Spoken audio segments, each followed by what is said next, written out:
Today is Monday, August 31st, 2020. Coming up on Roland Martin Unfiltered.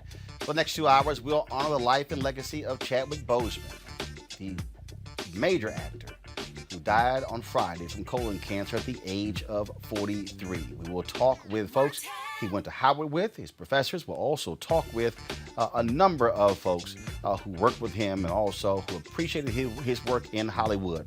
We have numerous folks lined up. Will Packer, Omari Hartwith, Anthony Anderson, Keith David, Clark Peters, who start with him in The Five Bloods. Also, Reggie Hutland, who directed him in the movie Marshall. We'll also have great music tributes from Fred Hammond, Brian Courtney Wilson, from so many different people, Gerald Albright, Kirk Whalum, and others.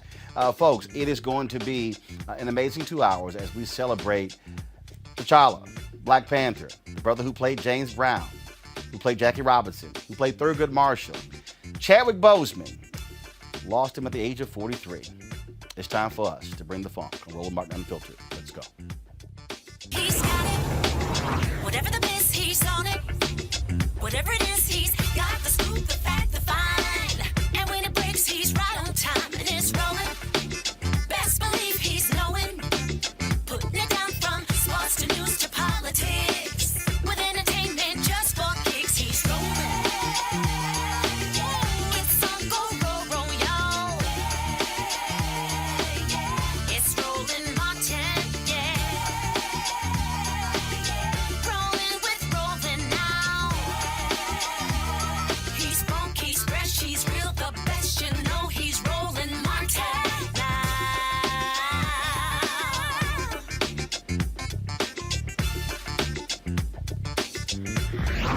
Martin.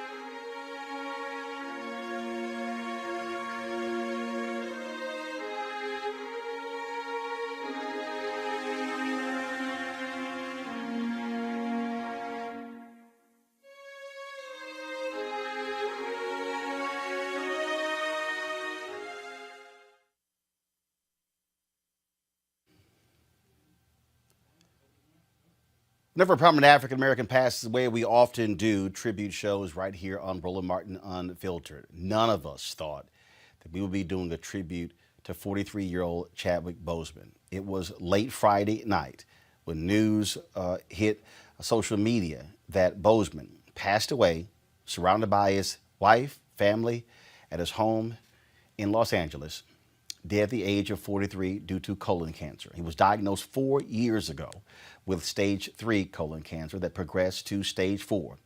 We watched him in the movie Black Panther. We watched him, of course, take that role, movie that went on to make more than $1 billion. We saw him in so many other movies as well. This strong, virile figure, a warrior, to lose him at such a young age. This was the statement his family released. It is with immeasurable grief that we confirm the passing of Chadwick Boseman. Chadwick was diagnosed with stage 3 colon cancer in 2006 and battled with it these last 4 years as it progressed to stage 4. A true fighter, persevered through it all and brought you many of the films you have come to love so much, from Marshall to The Five Bloods, August Wilson's Ma Rainey's Black Bottom, and several more. All were performed during and between countless surgeries and chemotherapy. It was the honor of his career to bring King T'Challa to life in Black Panther. He died in his home with his wife and the family by his side. The family thanks you for your love and prayers and asks that you continue to respect their privacy during these difficult times. Folks, tributes to his life have been pouring in from people for the last 72 hours. President Barack Obama posted this: Chadwick came to the White House to work with kids when he was playing Jackie Robinson. You could tell right away he was blessed. To the young, gifted, and black, to use that power to give them heroes to look up to do it all while in pain. What a use of his years. Michelle Obama, she posted this: only Chadwick could embody Jackie Robinson, Thurgood Marshall, and T'Challa. He too knew what it meant to persevere, to summon real strength, and he belongs right there with them as a hero. For black kids and for all our kids, there's no better gift to give our world.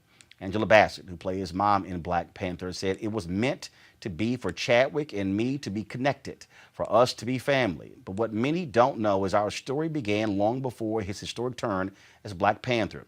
During the premiere party for Black Panther, Chadwick reminded me of something. He whispered that when I received my honorary degree from Howard University, his alma mater, he was the student assigned to escort me that day. And here we were, years later, as friends and colleagues, enjoying the most glorious night ever. We'd spend weeks prepping, working, sitting next to each other every morning in makeup chairs, preparing for the day together as mother and son. I am honored that we enjoyed that full circle experience. This young man's dedication was awe-inspiring, his smile contagious, his talent unreal. So I pay tribute to a beautiful spirit, a consummate artist, a soulful brother. Thou art now dead but flown afar. All you possessed, Chadwick, you freely gave. Rest now, sweet Prince. There are also tributes from Joe Biden, Martin Luther King III, Issa Rae, Kamala Harris, Viola Davis, Samuel Jackson, Oprah Winfrey, John Legend, and so many more. We last saw him in person at the NAACP Image Awards that took place in the month of March, where he won another Image Award. This is what he said on that night.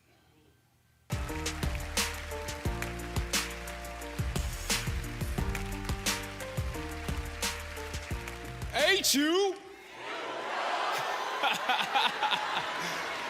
Oh, man. You know I had to do it. They say black people always thank God when they win, and I'm not gonna let you down.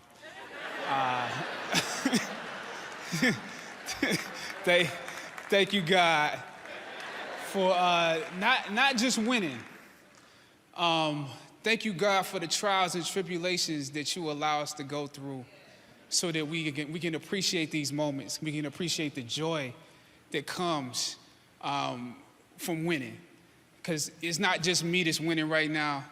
The actors that I'm even, nominated with, to be nominated with Denzel, to be nominated with Michael B. Jordan, who's my brother, to be nominated with Stephan James. I just did a movie with him. And to have your son be nominated with you in a category. It's a beautiful time in black filmmaking that we are celebrating right now. It's not just a normal time. We have to recognize that. Simone, you with me every day. I have to acknowledge you right now. Love you. Have to acknowledge my parents. My team that's with me at Green, Management 360, Zifrin. My team that's with me on set, Maurice Crump, Sean D, Jesus Christ, Addison, everybody that's been there with me. Logan, you with me every day. Thank you so much. I don't care. Thank you so much. Cause I can do it to the music.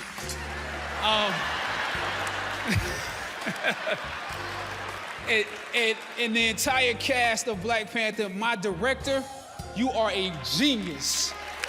So thank you so much for this award. All right. None of us thought that would be the last time we would actually see him grace the stage to pick up one of the awards that he was clearly destined to win in his career. Joining us right now is Keith David. He starred with Chadwick Boseman in the movie 21 Bridges. He joins us right now. Keith, glad to have you right here on Roland Martin Unfiltered. Hey, man, I'm happy to be here. I'm, sorry it's on this occasion. But He was, again, I've talked to so many people, and people say that they're just stunned. One, only those who close to him were aware that he was suffering from colon cancer. Ryan Coogler wrote that he had no idea when he did Black Panther. Other folks who've acted with him said they had no idea he was going through this and doing his own stunts in these movies, battling colon cancer. Just talk about the two of you on set with 21 Bridges. well, I mean, of course, I had no idea, but I wasn't supposed to. I mean, and I think that he was a bigger hero off stage than he was on stage Mm. in any film because to be able to walk through that journey with the grace and dignity that he did is extraordinary. That's what we should walk away with. Is that when God is walking with you, there's nothing you can't do. You know. That is an excellent point because the reality is he was focused on the work, wanting us to see the work. And when you look at these iconic figures that he played, but he also made clear that he wasn't those figures. He played Thurgood Marshall. He played Jackie Robinson. He played T'Challa.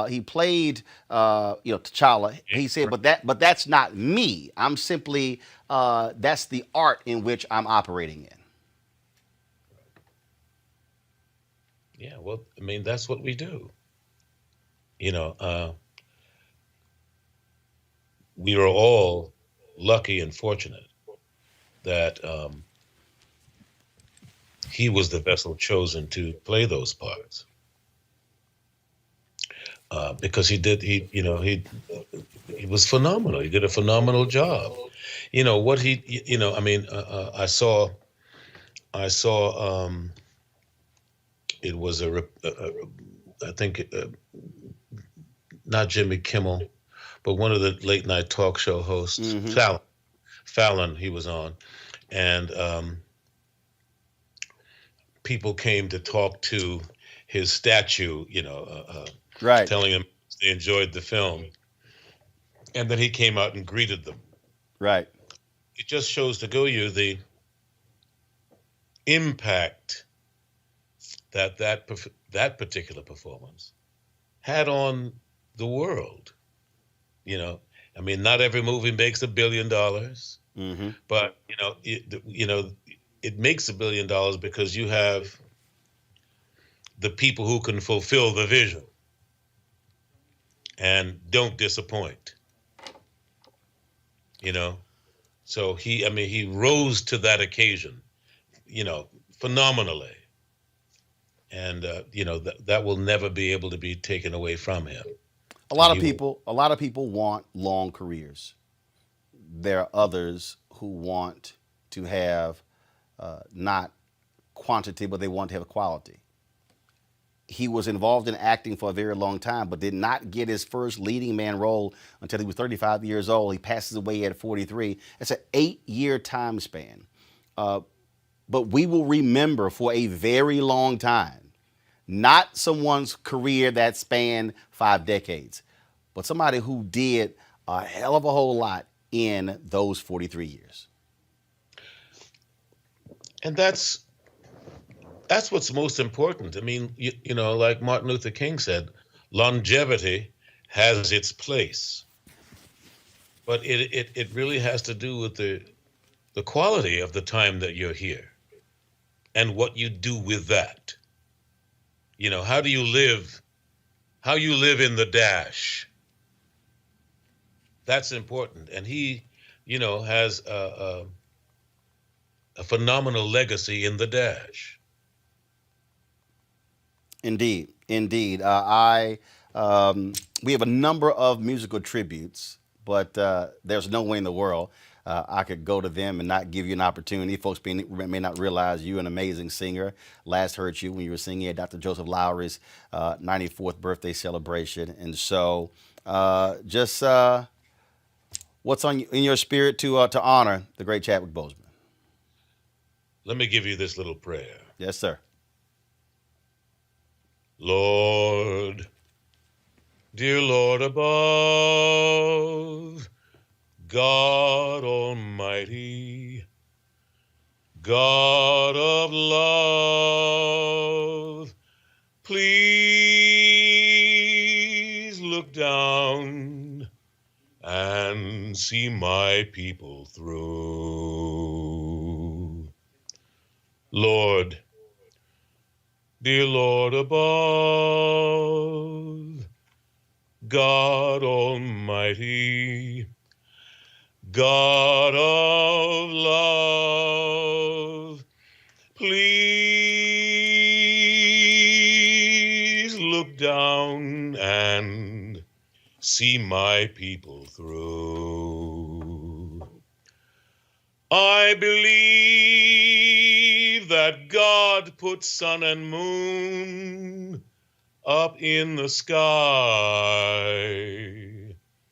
I don't mind the gray skies, 'cause they're just clouds passing by. Lord, dear Lord above, God Almighty, God of love, please look down and see my people through.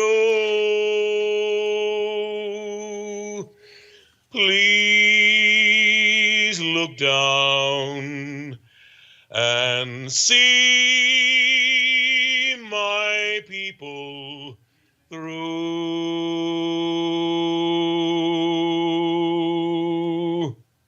Keith David, we surely appreciate you joining us, sir. Thank you very much. Thank you. Folks, I want to bring in right now Dr. Greg Carr, Chair, Department of Afro-American Studies at Howard University. We're going to be chatting with him all throughout the next 2 hours. We also have a number of people who we are going to be talking with, folks at Howard University. Greg, I keep going back to the difference here, the difference in terms of the number of people who have just been floored by his passing. Obviously, I think for a lot of people, it was similar to Kobe Bryant, who was killed in a helicopter crash at the age of 41, not knowing that Chadwick Boseman was sick, not knowing that he was battling this. Then all of a sudden, around 10 p.m. on Friday night, seeing this alert, I remember you sent me a text going, is this true? Is this true?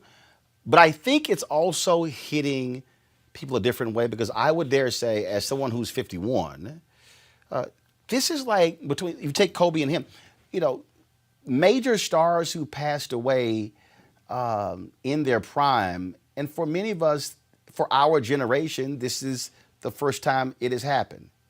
We've lost people who were older, but to lose someone at a young age hits a lot different than somebody who's 75, 80, 90 years old. It does, Roland, and thank you for inviting me into this homegoing that you're convening with so many of the people who were near and dear to our brother. And of course, we lost John Thompson today. He made transition, but he was 78 years old. Mm-hmm. So it is different. It's interesting when we talk about celebrity. When a sports figure makes transition, we tend to use sports figures to mark our coming of age. We were young together. So we get into arguments. People say, oh, well, Jordan wasn't the best. You never saw the big Oscar Robertson. What people are really saying is, I was 14 at a different age when you were 14. When we lose musicians, when we lose musical figures, and you've done tributes to Prince, Aretha, so many others, their music is the soundtrack of our life.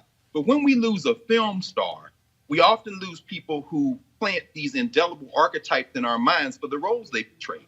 In our brother's case, Chad Boseman, he is unique in the sense that he played other Black icons, as you said, in less than an 8-year span. He goes from Jack Roosevelt Robinson to James Brown to Thurgood Marshall. And I think the thing that really bound his work together was a deep spirituality. He didn't just portray these guys, because, I was very skeptical even of the Marshall role. He's not the phenotype, but what he inhabited was this ancestral place.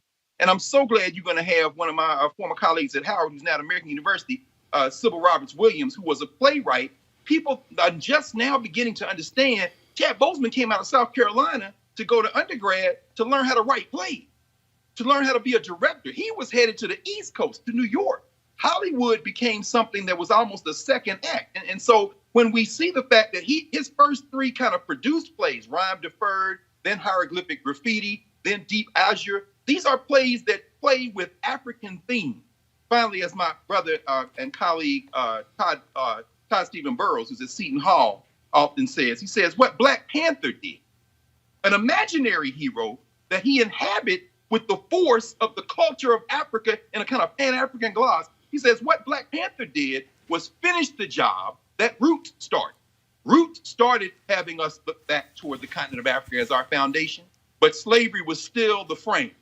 What Black Panther did, what those young women then did with Chad Boseman at the center, they made it okay, cool, necessary for us to understand that we are African people.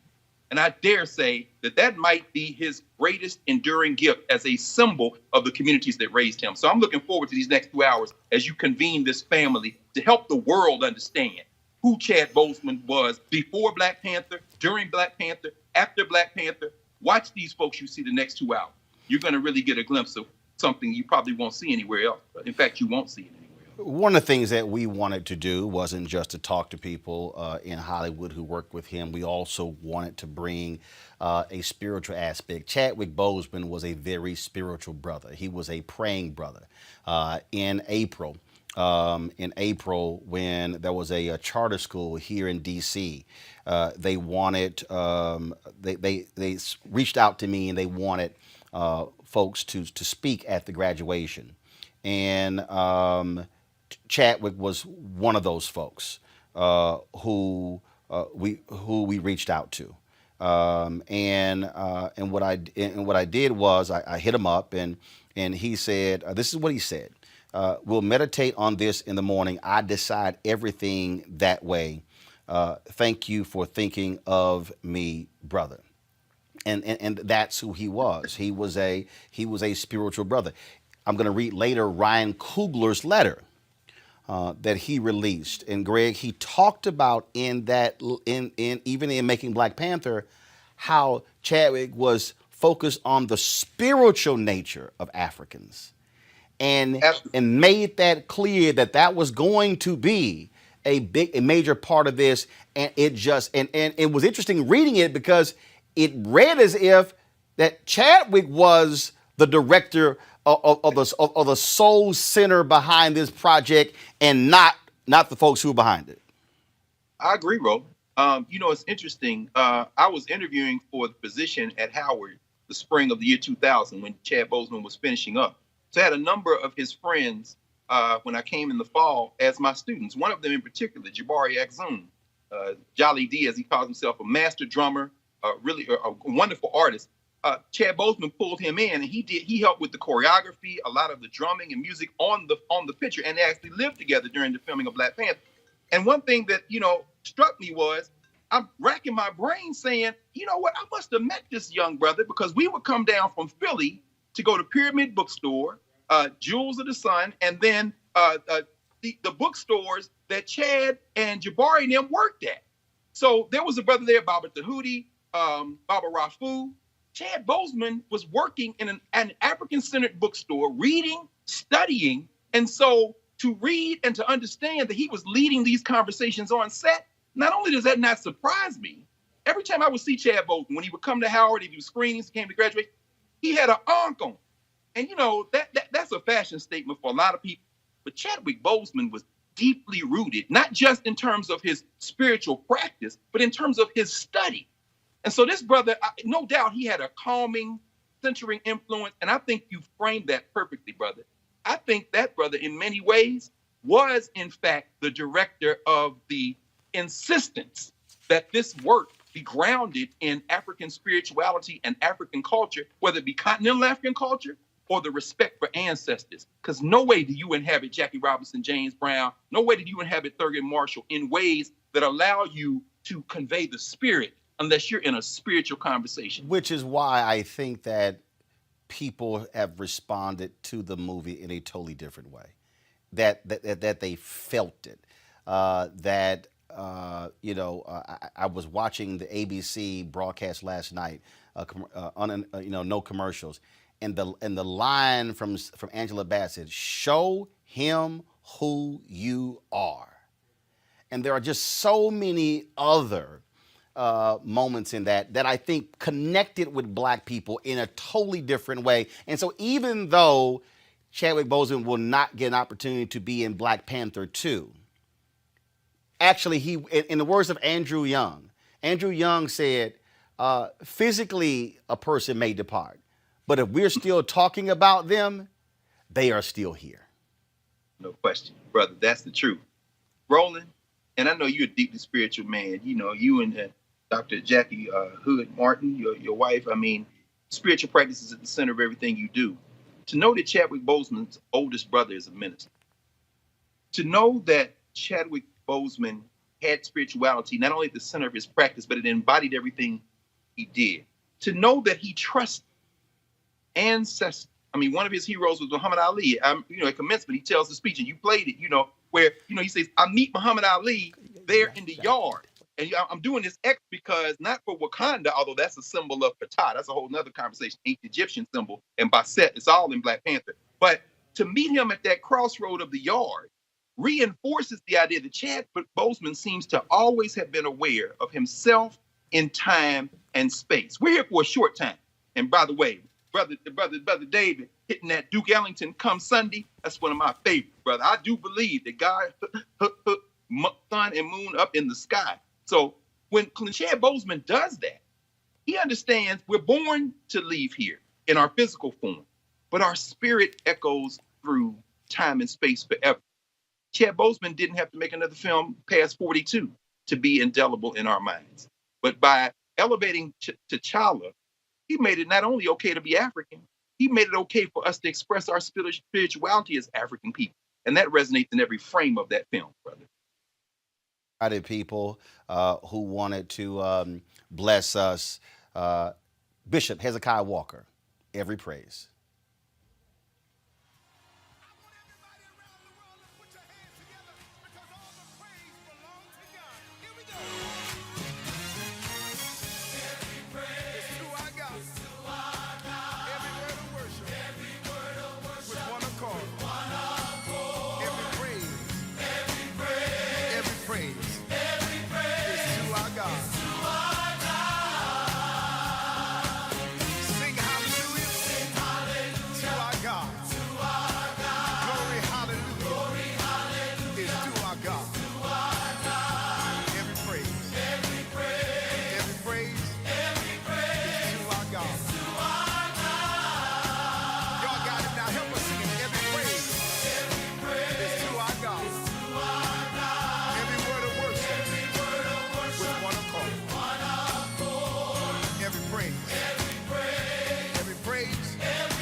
All right, folks, joining us right now is Dr. Sybil Williams. She is Director of African American and African Diaspora Studies, the Department of Performing Arts at American University. She taught Chadwick Boseman when he was at Howard University. Doc, how you doing? Hey, how are you? Greg Carr said something that was really important. Chadwick Boseman talked about this. He did not come to Howard to be an actor. No, he didn't. He didn't. He came to be a director and a playwright. And he was just one of those triple threats. He was good at everything he did. But I was listening a bit to Dr. Carr, and I think part of the reason why he was able to be so versatile with his artistry is because it was rooted in a very deep spirituality.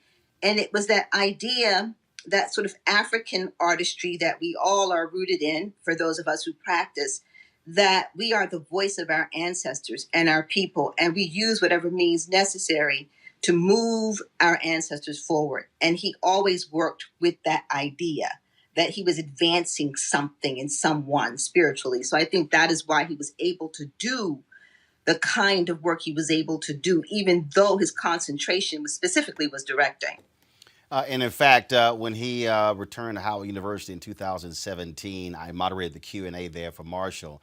We went out to dinner after that, and we talked about that very point of how he looked at acting totally different because he started off wanting to be a director. And so he sort of embodied that mindset, which actually is a different one than someone who is an actor. You look at it totally different from a director as opposed to an actor. You do. You do. As a director, you're looking at communicating an entire story and a concept visually as well as through language. So you're looking at language, the visual concept, and you're looking at spatial design and physical movement. So with an actor, you're focusing on building a character. With directing, you're focusing on building an experience.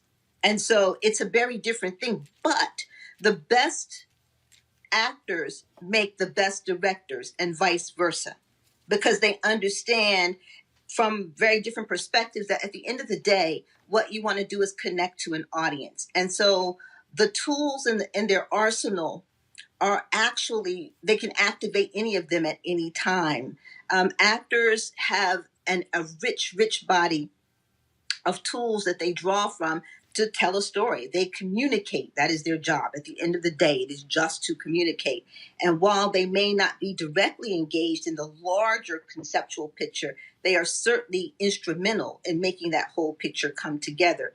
And Chad did something else. When he was a playwriting student of mine, he wrote his senior project, Hieroglyphic Graffiti, and he worked on another hip-hop musical called Rhyme Deferred, and he began what would ultimately be anthologized, a play called Deep Azure. So he started working on all of those things while he was there with me, and he directed his Hieroglyphic Graffiti, his senior project, which ultimately went on to be staged in Chicago and Pittsburgh and everywhere. And I was reluctant to let him direct. I was like, Chad, it's not a good idea to write and direct, because as a writer, you're engaged in the business of creating language, and you're engaged in the work on the page. As a director, that's a separate, you're engaged at a separate point in the process. You're engaged once the words have been put down. What you're trying to do is, oftentimes writers who direct will start to direct a piece that they haven't written.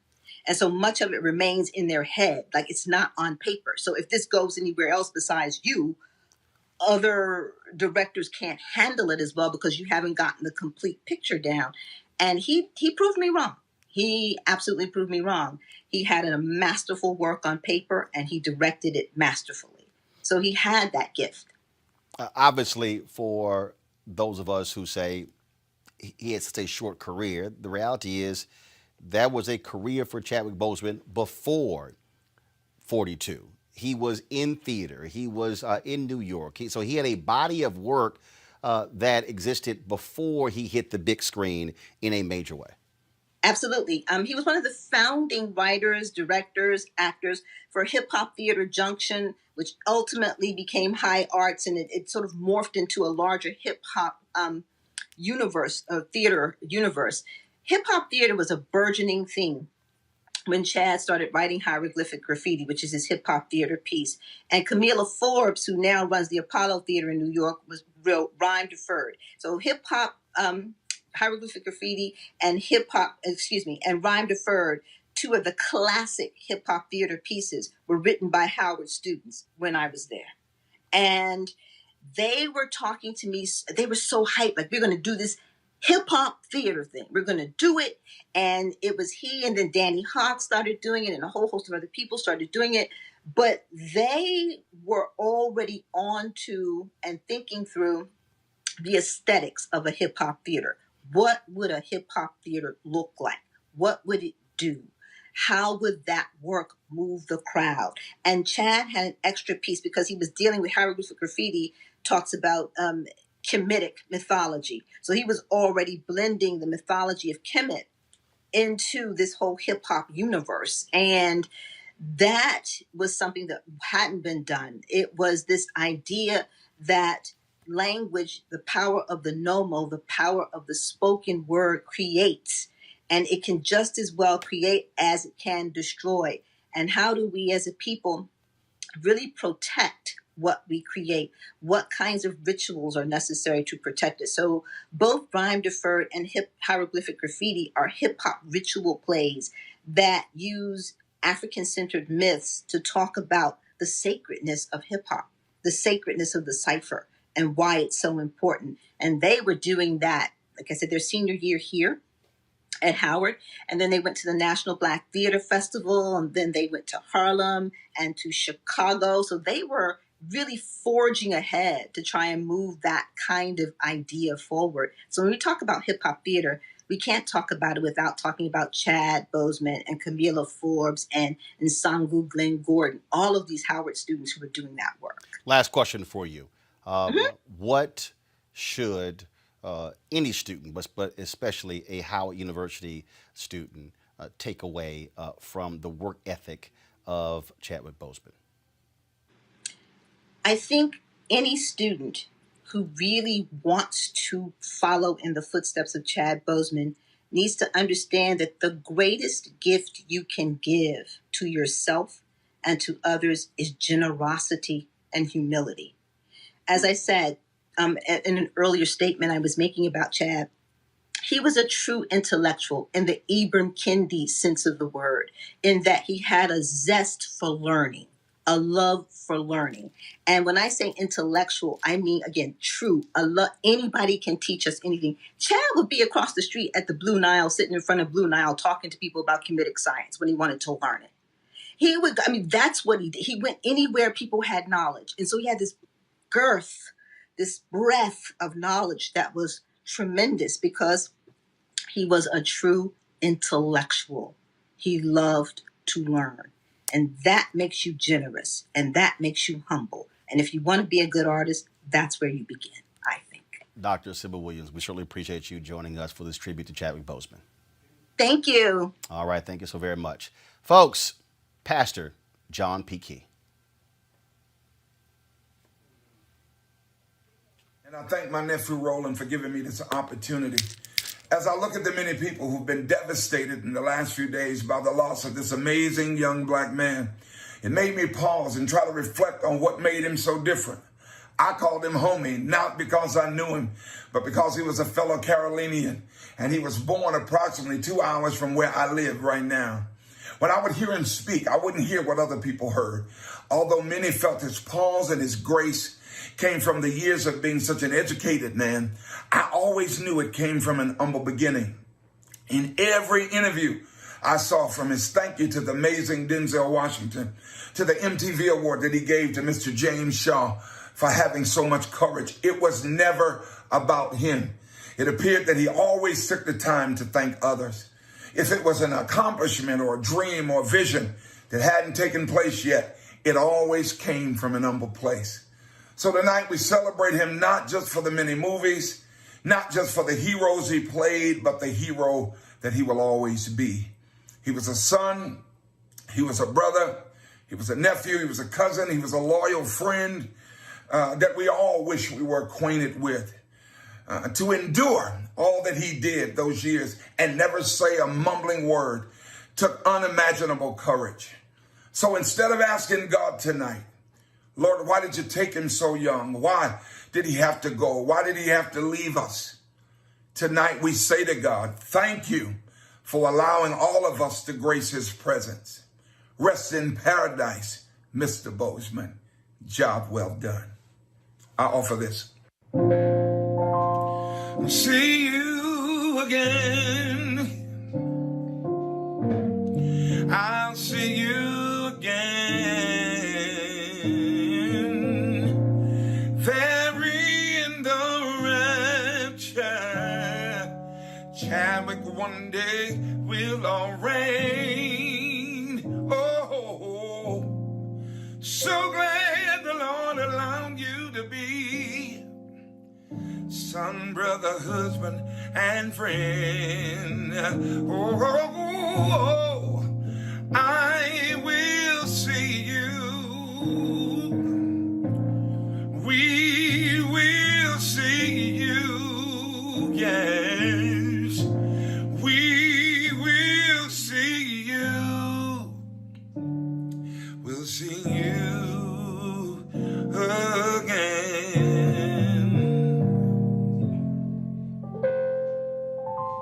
Rest in peace. Joining us now is one of the classmates of Chadwick Boseman at Howard University, Inga Willis. Inga, welcome to Roland Martin Unfiltered. Greetings. Thank you for having me. So, y'all, in a moment, y'all going to be having a fine arts tribute to Chadwick. Just share with our audience the Chadwick that no one had any idea about when he was walking the yard. I don't think that I think you do know. I think that an artisan that's a master of craft is very serious and intense from the beginning. And I was a theater minor. I saw my play analysis professor before me speaking with you. And to see individuals like Chadwick and Camila Forbes and Susan and so many greats, so intensified and inspired by learning and mastery at the age of 18, 19 was just phenomenal. And that was consistent and constant. And the College of Fine Arts at Howard University is a world of its own and a culture within a culture. Very few people, other than those who were very close to him, knew that he was suffering from colon cancer. But I talked to others, but they said that was his natural self. He was extremely quiet, reserved, what wasn't the most gregarious person, and really kept a lot of things close to the vest. I think it's called dignity. And I think that certain spirits come onto this earth for a reason. And Chadwick had a dignified grace that was undeniable. And even in his transition, he chose to do it his way. And I believe that is to be respected and duly noted. I think that when you expose everything that's going on with you in the era we live in, people can tear you apart. But what he has left us with is the work. And I think that it speaks volumes because that's the one thing, frankly, that if you are an actor, if you're a musician, that's how you want to be judged. Not what you were, frankly, personally, not what you endured, but what you actually produced. And I think that's the question that we now have to ask ourselves. How do you desire to be remembered? What will your work leave for the future?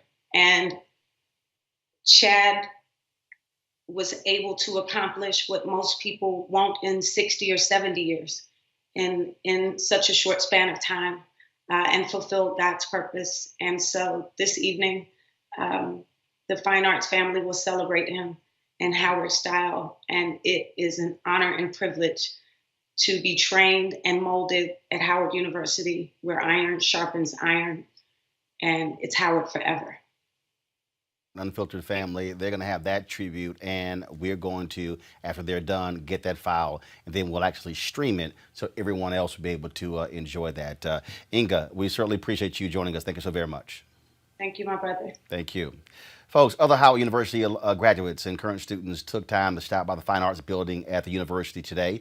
A memorial was created this weekend by alumni and actress Lauren E. Banks. She took time to speak with us about her experience watching Chadwick Boseman on the set of Black Panther. As a student, all you heard about was Chadwick and his work ethic.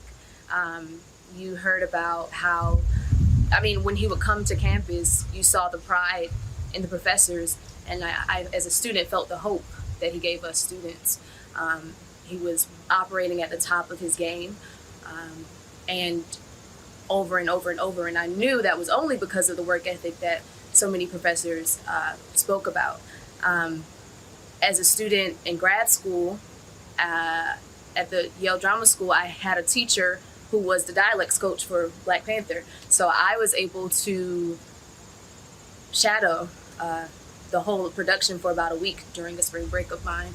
And I watched Chadwick work. I watch, in particular, those big ritual scenes at the waterfall. And he took on a ritual before every take. And his attention to detail, his honoring again of the ancestors, his cultivation of community were all permeating full force through that work. And the set itself, the people that he invited from Howard that he went to school with to be on set, honoring, I was able to be there, and that had a huge impact. And to see that set, to see him work, to see a Hollywood set that was unprecedented in that way, that so many people of the diaspora came together to make that story happen, was critical to my education and my overall cultivation as an artist. What's one thing that... There were other students who also shared their thoughts and perspectives about Chadwick Boseman.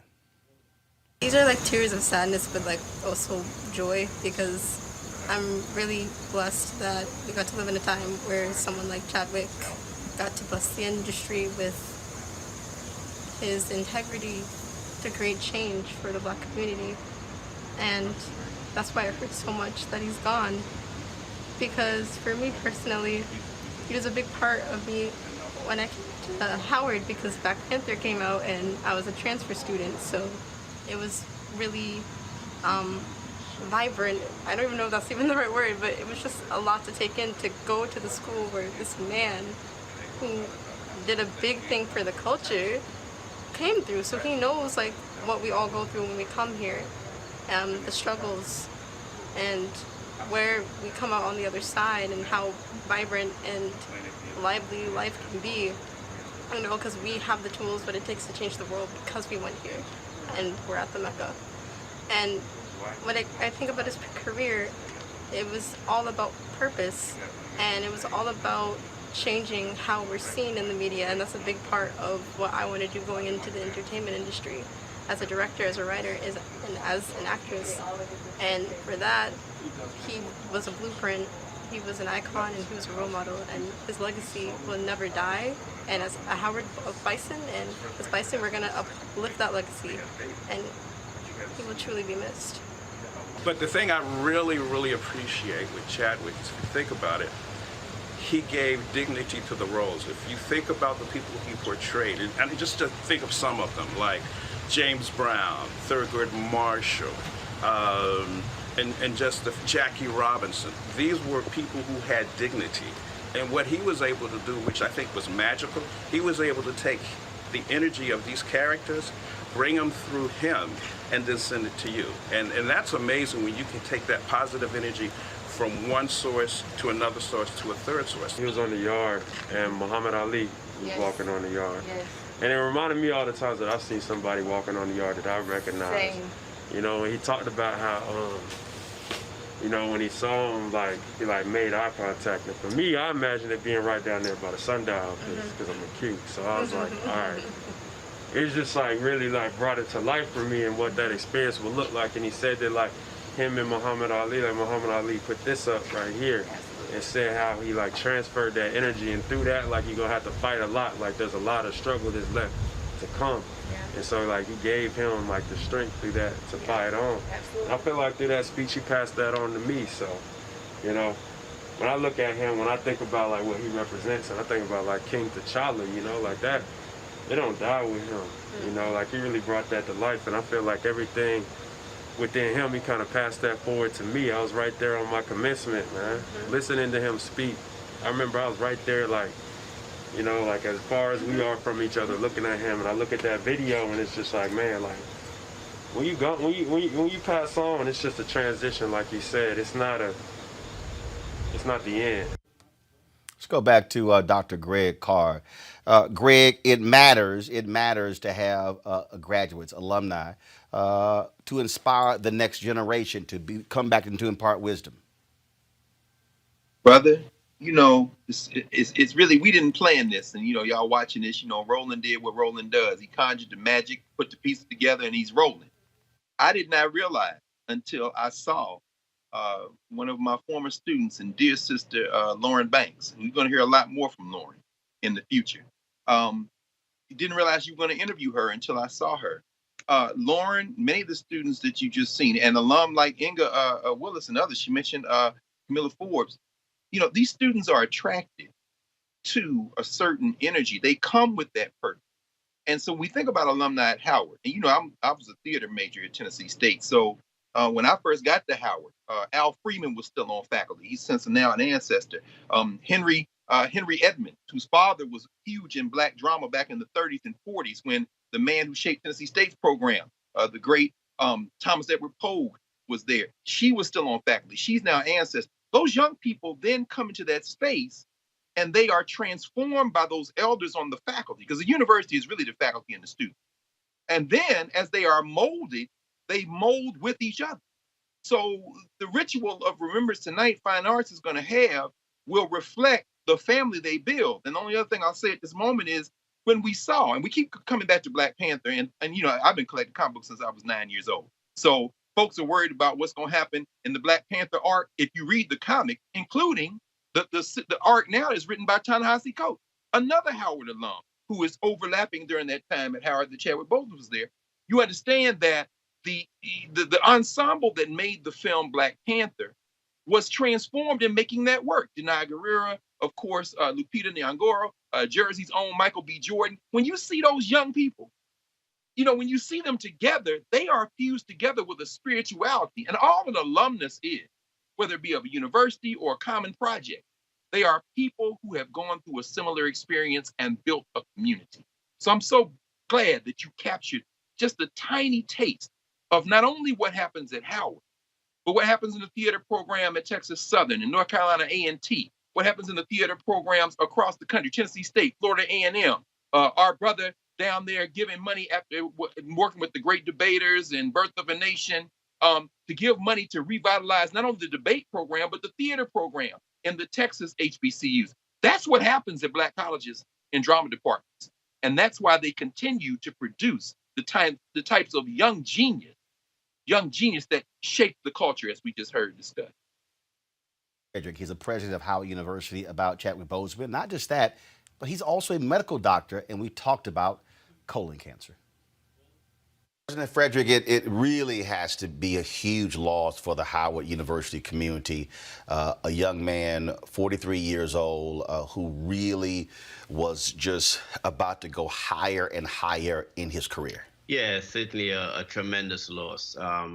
And I think, obviously, the time that he spent with us will always be regarded as short. But I hope that as a community, we'd also recognize that the quality of a life lived is not measured in time, but it's really measured in terms of impact. It's measured in terms of love. And he embodied those things. And I hope that we would all be appreciative of the time, regardless of our perspective of how short it was, but recognize that it was so impactful. He was so personable. He was so committed to his craft and committed to social justice. A lot of folks may not realize, but you also are a medical doctor. Is it shocking to you that he did all of these things, doing lots of his own stunts, shooting these movies in between surgeries and chemo after being diagnosed with colon cancer 4 years ago? Stage 3 colon cancer that advanced to stage 4. Yeah, you're absolutely right. I'm a GI surgical oncologist. As a matter of fact, ironically, on Friday, I saw one of my patients who was diagnosed with stage 4 colon cancer back in 2008. A gentleman I operated on. He's had chemotherapy. I've done 3 operations on him. Right now, he's cancer-free and he's doing well. But it brings home the point that I am very familiar with the toll that takes on your body, the toll it takes on your emotional state as well. Sometimes going through that and waiting to get tests, all of those things cause anxiety and cause concern. And at his age as well, it's a daunting diagnosis to have. And unfortunately, it's happening to too many younger African Americans. But for him to do all the things that he was doing, to never once complain, and I cite the fact that he came here for commencement on May 13, 2018, participated in a significant number of activities, was physically in appearance in pretty good condition, but at the same time didn't use that platform to tell his own story, which in and of itself would have been a large story to tell, but he didn't do that. He didn't make it about himself. He told a story that the graduates needed to hear. And then that, I think, also speaks to his character and his courage as well. I was there in September 2017 when we did the Q&A for the movie Marshall. And it was the first time he had come back to Howard since he had graduated 17 years previously. And he was blown away by the student reaction to that, and it was just amazing to witness that, and just to see and feel his joy at the love the students gave him. Yeah, he absolutely appreciated that. You know, the morning of commencement, he was nervous. We were sitting in the car on the way to the Fine Arts building where we do all the prep and gowning and so on. And he was in his phone reviewing his speech, his last notes, checking on things. And I mean, he was really so focused. And I myself actually was a bit taken aback that somebody who had been on such large stages, it was so important for him to be back at home. And I could see how it really impacted him. And as he got out of the car, I have a picture actually taken with a cell phone of him doing the Wakanda with the graduates in the back, getting ready to do their procession. And you could just see it on his face, you know, the joy and the pride. And so you're absolutely right. He was very, I think, moved by being on Howard's campus on that day. And when you think about, again, you talked about the quality of that work, you know, really getting his first leading role at 35, and that was just 8 years ago. What does it also say to Howard University students that he is in a long line of African Americans who have achieved success in acting, in that chosen profession, what that says about the education they're receiving at Howard? Yeah, I think that education is excellent. I mean, the legacy that he is a part of, Taraji P. Henson, Felicia Rashad, Debbie Allen. You look contemporarily at Suzanne Kelechi Watson, Camilla Forbes, who's the executive director at the Apollo. I mean, they really have a strong legacy. And so when I made the decision to bring the College of Fine Arts back, it was predicated on the fact that I felt the education that was being received there was excellent. And what we needed to do was actually to invest in the school, in the faculty, in the students and staff more. And that would certainly exponentially bring these types of rewards. And so it does speak volumes to what they do. And I think I'm glad that you made the point that his first major role, breakout role, was at the age of 35, because that's what he spoke about when he came. He spoke about failures and how you get through that, and the grit and resilience and finding your purpose and sticking to it. He's written a screenplay for a long while that he's been dedicated to, and you know, things like that always remind me that he was really dedicated to the craft. I do want to go back to something you said with regards to younger African Americans getting colon cancer. Why? What's going on? Yeah, you know, this is something that we have to study more closely. When I was in medical school back in the early 90s, our screening guidelines were that you got your first screening colonoscopy at the age of 50. And that was because the majority of people who would develop a colon cancer, unless they had some genetic predisposition, would get that colon cancer subsequent to that. What we're beginning to see now is increasing numbers of people with colon cancers in their late 20s, in their 30s, and certainly in their early 40s. And that is absolutely mind-boggling, just over the period of time that I have been out of medical school. So if you think of a 25-year period, the average age in that African-American community in particular has dropped. And that's it's something for us to watch. Right now, the screening guidelines are that you get screened at 45. That still would not have caught his cancer. And I think that that's lost on many people. There may be genetic issues that he may have had that's inherited, and therefore screening of families, especially of African Americans, they're less likely to get genetic counseling. They're less likely to be referred to get those genetic tests. And those are the things that we have to raise. And I remind people as well, another dear friend, Ibrahim Kendi, whose story has been well told, was also diagnosed with colon cancer at an advanced age. And he's been writing and doing his work. But that's a part of his story that he has also been open about and spoken about publicly as well. And his diagnosis as well, I believe, was at the age of 36. So these are young African American men, productive, who are being stricken with a very deadly disease, and something that we as a community really have to think about how we're addressing and to move it forward. Interviewing him in 2015, and so he was diagnosed a year later. Are there any particular signs that we should be paying attention to? Anything with physically or anything in our stool? I mean, what should we be looking for when we talk about colon cancer? Yeah, we should be looking for things like blood in the stool. Is one of the things we should look at. Sometimes people present with some abdominal pain that's a little bit unusual. Unfortunately, weight loss is one of those things, or significant change in bowel habits. People present with anything from constipation to sometimes they may have loose stools, as getting around an area of obstruction is different. So all of those are things that we should pay attention to. Another important thing is our family history. How many of us have aunts and uncles that we're not sure what they died of, etc.? And those are things that we should be having conversations with the elders in our family about. And sometimes you hear people say, well, he had a bowel problem, and those may be things that tip us off that we do have some type of genetic linkage that may need to be investigated, and also may prompt you to get a colonoscopy earlier at the age of 35 or so as well.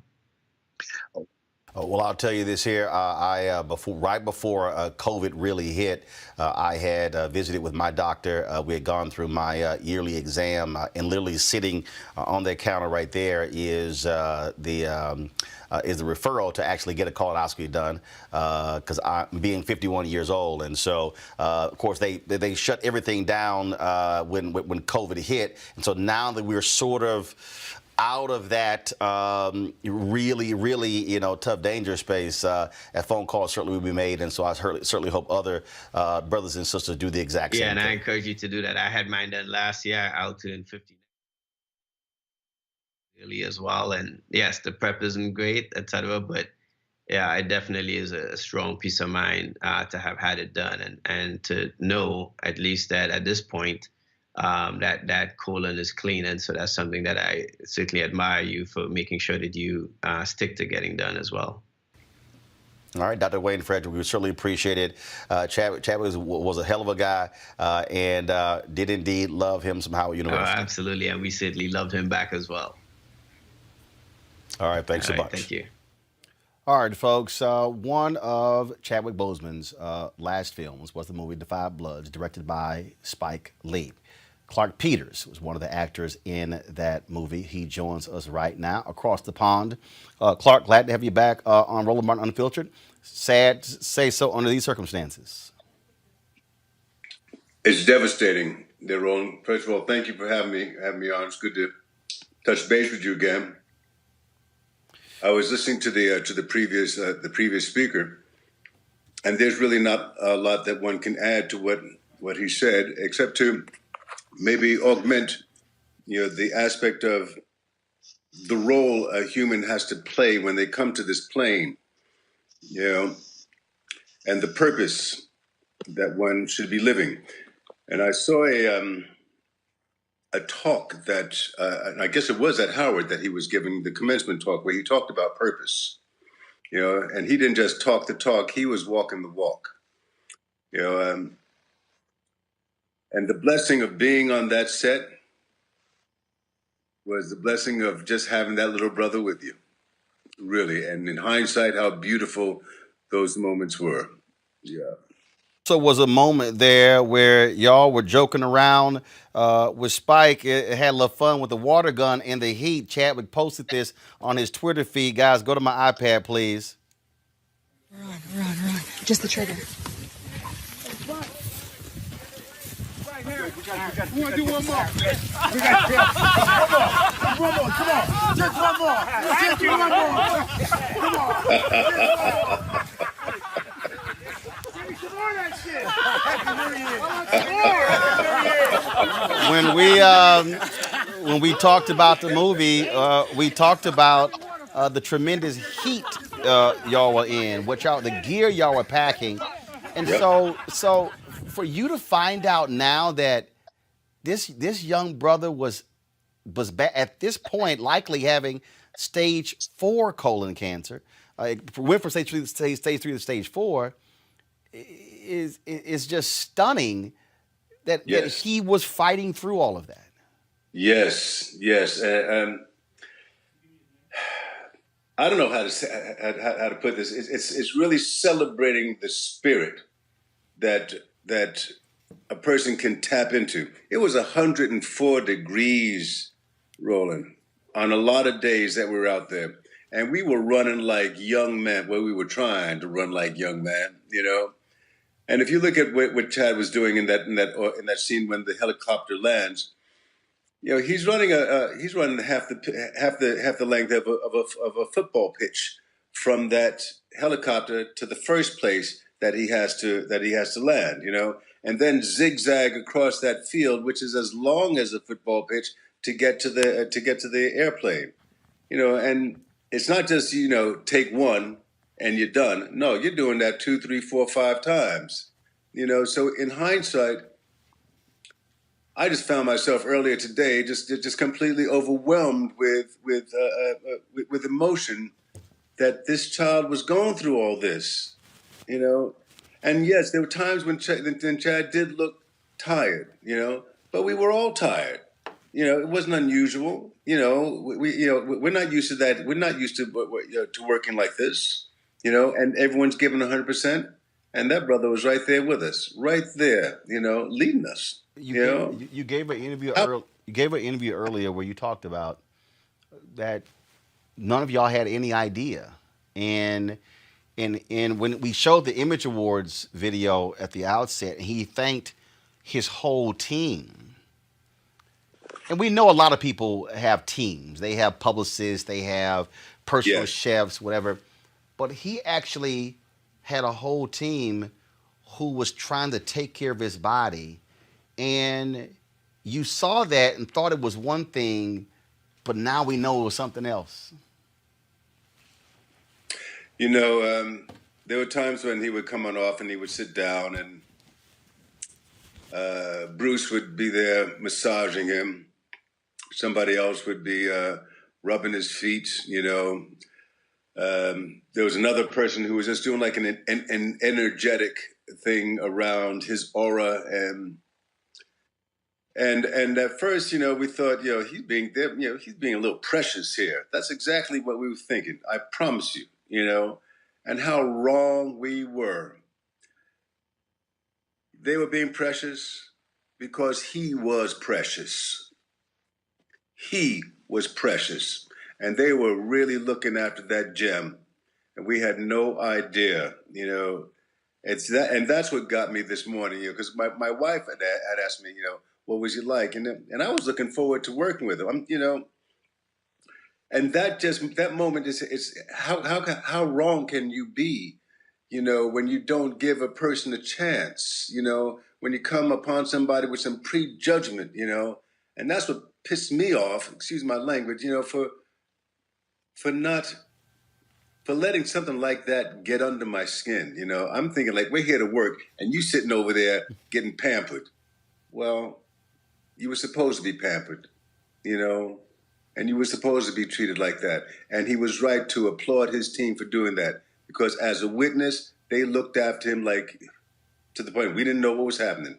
We did not know, and they supported him through that 104-degree heat to do the things that he had done, and he would not have been able to do it without that treatment. You know, and that was absolutely accurate for that to have been like that. And I was a fool not to look at it in some other way, you know. But this is what Hollywood does to people.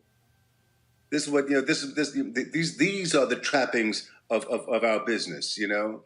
And it's very rarely that you come across an actor who understands their craft, who understands the power of storytelling, and aligns themselves accurately and their lives accurately with the best way to use this God-given gift. And there's one, you know, there's one who did that. You know, very few of us do that. there was a video that he did. He had posted on Instagram, and it was a video that he did back in April that showed a significant amount of weight loss. And there were a lot of people who were commenting on that video. There were people who said they were concerned about his weight loss, and they were just really they were talking about it and just very concerned. And at the time, I was like, guys, look, this is what actors do.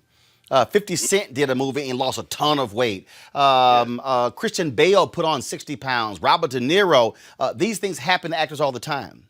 Yes. And I text Chadwick about that, and I said I was going to do a video saying, yo, y'all need to chill out. And what happened was we had a conversation, and he asked me not to reveal it at that time. But you being an actor, I would love for you to speak to this, because this is actually what he said. As an artist and a human, I shared my feelings with you, but in the public realm, I can't explain myself. That takes away from the art and the way of the artist. I would rather be misunderstood than go explaining away the reasons for my actions. You will see it on the screen. Yeah. There's just a certain code that you live by when you do this for real. People don't understand our craft or our way of life. Both things feed each other. He thanked me for doing the video. He never revealed what he was going through. Yeah. And when he passed away, I got the news and I sat at my kitchen table for 2 hours and I didn't move. Where'd you go, bro? Clark, are you there? Where'd you go? Clark, we still got you. Clark, we still got you. Roland, I lost you. No, we got you. Clark, you're there. Roland. Clark, we still got you. Guys, I don't know why he can't hear me, but let him know that we still got him. I lost you, brother. All right, hold tight 1 second. Guys, let me know. Clark, can you hear me now? Clark, can you hear me? All right, let me know. Yeah, if y'all could close it out. And so I want to explain this. So folk need to understand. There was somebody who went to my Instagram page and he said, see, Roland, you were wrong. No, I wasn't wrong. Clark, can you hear me now? Yes, I'm with you. Okay. And so I read the full quote, and I sat at my kitchen table for 2 hours, Clark. And all I could do was just go back and read this text exchange that we had. Okay. And now when we lost connection there, sure. I lost what you were saying there. The last thing I heard you say from Chadwick. Got it. This is what he said. Yes. As an artist and a human, I shared my feelings with you, but not in the public realm. I can't explain myself. That takes away from the art and the way of the artist. Yes. I would rather be misunderstood than go explaining away the reasons for my actions. You will see it on the screen. There's just a certain code that you live by when you do this for real. People don't understand our craft or our way of life. Both things feed each other. Yes. And I sat at my kitchen table and I just kept reading, and I was moved to tears reading this exchange that we had, because he never ever said to me what he was dealing with. But as I read this in light of his death and knowing what he was experiencing, what Chadwick Boseman was saying was, I need you to see the character and not me. I need you to feel the character and not feel sorry for me. And that was, I just sat there, man, and I just kept reading it, and I was like, wow. Yeah. You know, it's acting is is a powerful trade to be in. If you work on stage and you're discerning, you see the effect that you have on human beings who are observing your performance. This isn't a real calling to theater to become an actor is not the calling to, I want to be a star. It is not the calling to, I want to have the big car, the big house. The calling is, how best can I tell a story that carries some truth that can alter the observer's life? This is a responsibility.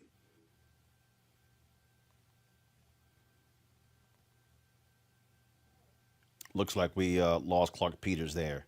We'll try to get him back. Folks, right now, I want to go to Reverend Dr. William J. Barber, Repairs of the Breach, Poor People's Campaign, with his eulogy for Chadwick Boseman.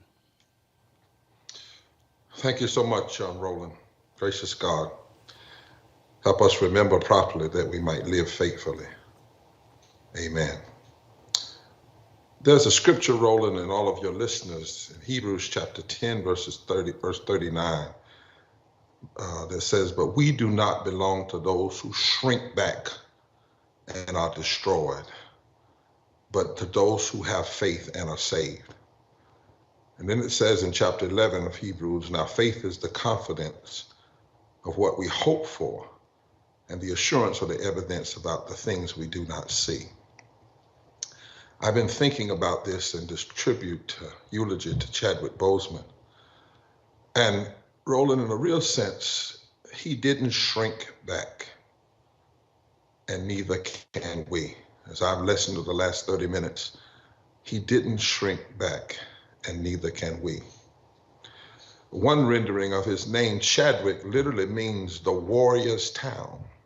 The name Chadwick literally means the warrior's town. So his very name, before he ever played Black Panther, was to be named a warrior. And as a warrior, a righteous warrior, a committed warrior, he didn't shrink back from disease. If you look at it, 39 years old, 4 years diagnosed in, for 4 years battling. He did not shrink back from the disease. He kept moving, kept producing, kept believing, kept living, kept acting, kept being a thespian, kept moving in the theater. He did not shrink back from the disease. We are not of those who shrink back. He didn't shrink back from his destiny. From his destiny. You know, life is really about destiny. Coming to a place where you know you've been born for such a time as this. You've been born for this role. You've been born to do this. And life, when you understand that, is not really about how long, but committing an assignment and being faithful to that assignment. And when you do that, and it is coupled with not just being for yourself, but for others, then indeed our living is not in vain. And Brother Boseman's living was not in vain. He didn't shrink back from this disease. He did not let it dominate him. And he did not shrink back from his destiny. But then, and your just previous speaker, Brother Clark, helped solidify this in my spirit. He did not shrink back from his dedication to deliver a message dramatically. When you look at Brother Chadwick Boseman's life and look at how he took on Black male figures, both historically and fictional, every one of them had a message, not just for the movie, but literally for the movement. Every one of them had something to say, not just on the screen, but something to say that literally can save us as a people. I want to remind us of some of those in these last few minutes. Can you hear Brother Boseman when he embodied Thurgood Marshall? And in that movie, one of the lines he dramatically presented was, the Constitution was not written for us. We know that. But no matter what it takes, we're going to make it work for us. And from now on, we claim it as our own. That wasn't just a line for a movie. He brought that line to life in such a way that we need to hear it right now in the movement. Maybe the Constitution wasn't written for us. Maybe a lot of things that have been done in this country weren't done for us, but we're going to make it work for us. And we're going to claim it for our own. Thank you, Brother Boseman, for bringing that to life. You remember that other line in the movie Marshall when he said, I wouldn't be here if I didn't think we could win. It was a dialogue between him and the Jewish lawyer that was wondering what was going on and why would he come there, just him by himself. Do you think we can win? He said, I wouldn't be here.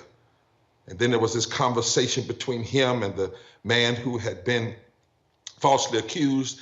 I wouldn't be here if I didn't think I could win. My, how we need to hear that when we're standing for struggle, when we're standing for what's right. There's no need to fight if we already believe we're defeated. But Brother Chadwick brought this to life. I would not be here if I didn't think we could win. That's why BLM is in the streets. That's why people are marching, because they think, they believe we can win. And then some of the lines that was said to him in like Black Panther, I'm sure my brother Freddie Haynes will deal with this one. Show them who you are. Show them who you are. There comes a time that you have to do that. And then that other one, when in the movie Black Panther, the sister says to him, you get to choose what kind of king you want to be. We need to hear that in our lives. You get to choose, Roland, I get to choose. We all get to choose what kind of king we're going to be, what kind of person we're going to be, what we're going to do with our lives. And then, you know, we have to hear how he brought the king, King T'Challa, to life. And I thought about these last three lines. One, Wakanda will no longer live in the shadows. We cannot, we must not, we will work to be an example of how we must work to be brothers and sisters on the earth, and how we should treat each other. My God, we need that example. We cannot stay in the shadows. Those of us who know what's right cannot stay in the shadows. And he brought that line, Brother Boseman brought that line, Brother Chadwick brought that line to life, playing a fictional character, but saying to us what we need to have in this real life. Then he said, one line, he said, today, we don't just fight for one life, we fight for them all. Can you hear that? Can you hear that, those of you that are listening? When we're in the street now, whether it's fighting for Brother Blake or whether it's fighting for the person that died because they did not have what they needed on a job that was made lethal because of COVID and the inept responsibility to deal with those things that should have been dealt with. When we stand, we're not just standing for one life, we fight for them all. And then the king said, King T'Challa, in times of crisis, the wise build bridges while the fool build barriers. Oh goodness, if we could just lift that up as Brother Chadwick did and put that before the nations. The fools build walls. The fools build barriers. Don't follow the fools. The fools try to keep us one from another. The fools try to separate us black and white. The fools, but the king, when he lifted it up, when he dramatically presented that, said, in times of crisis, the wise build bridges while the fools build barriers.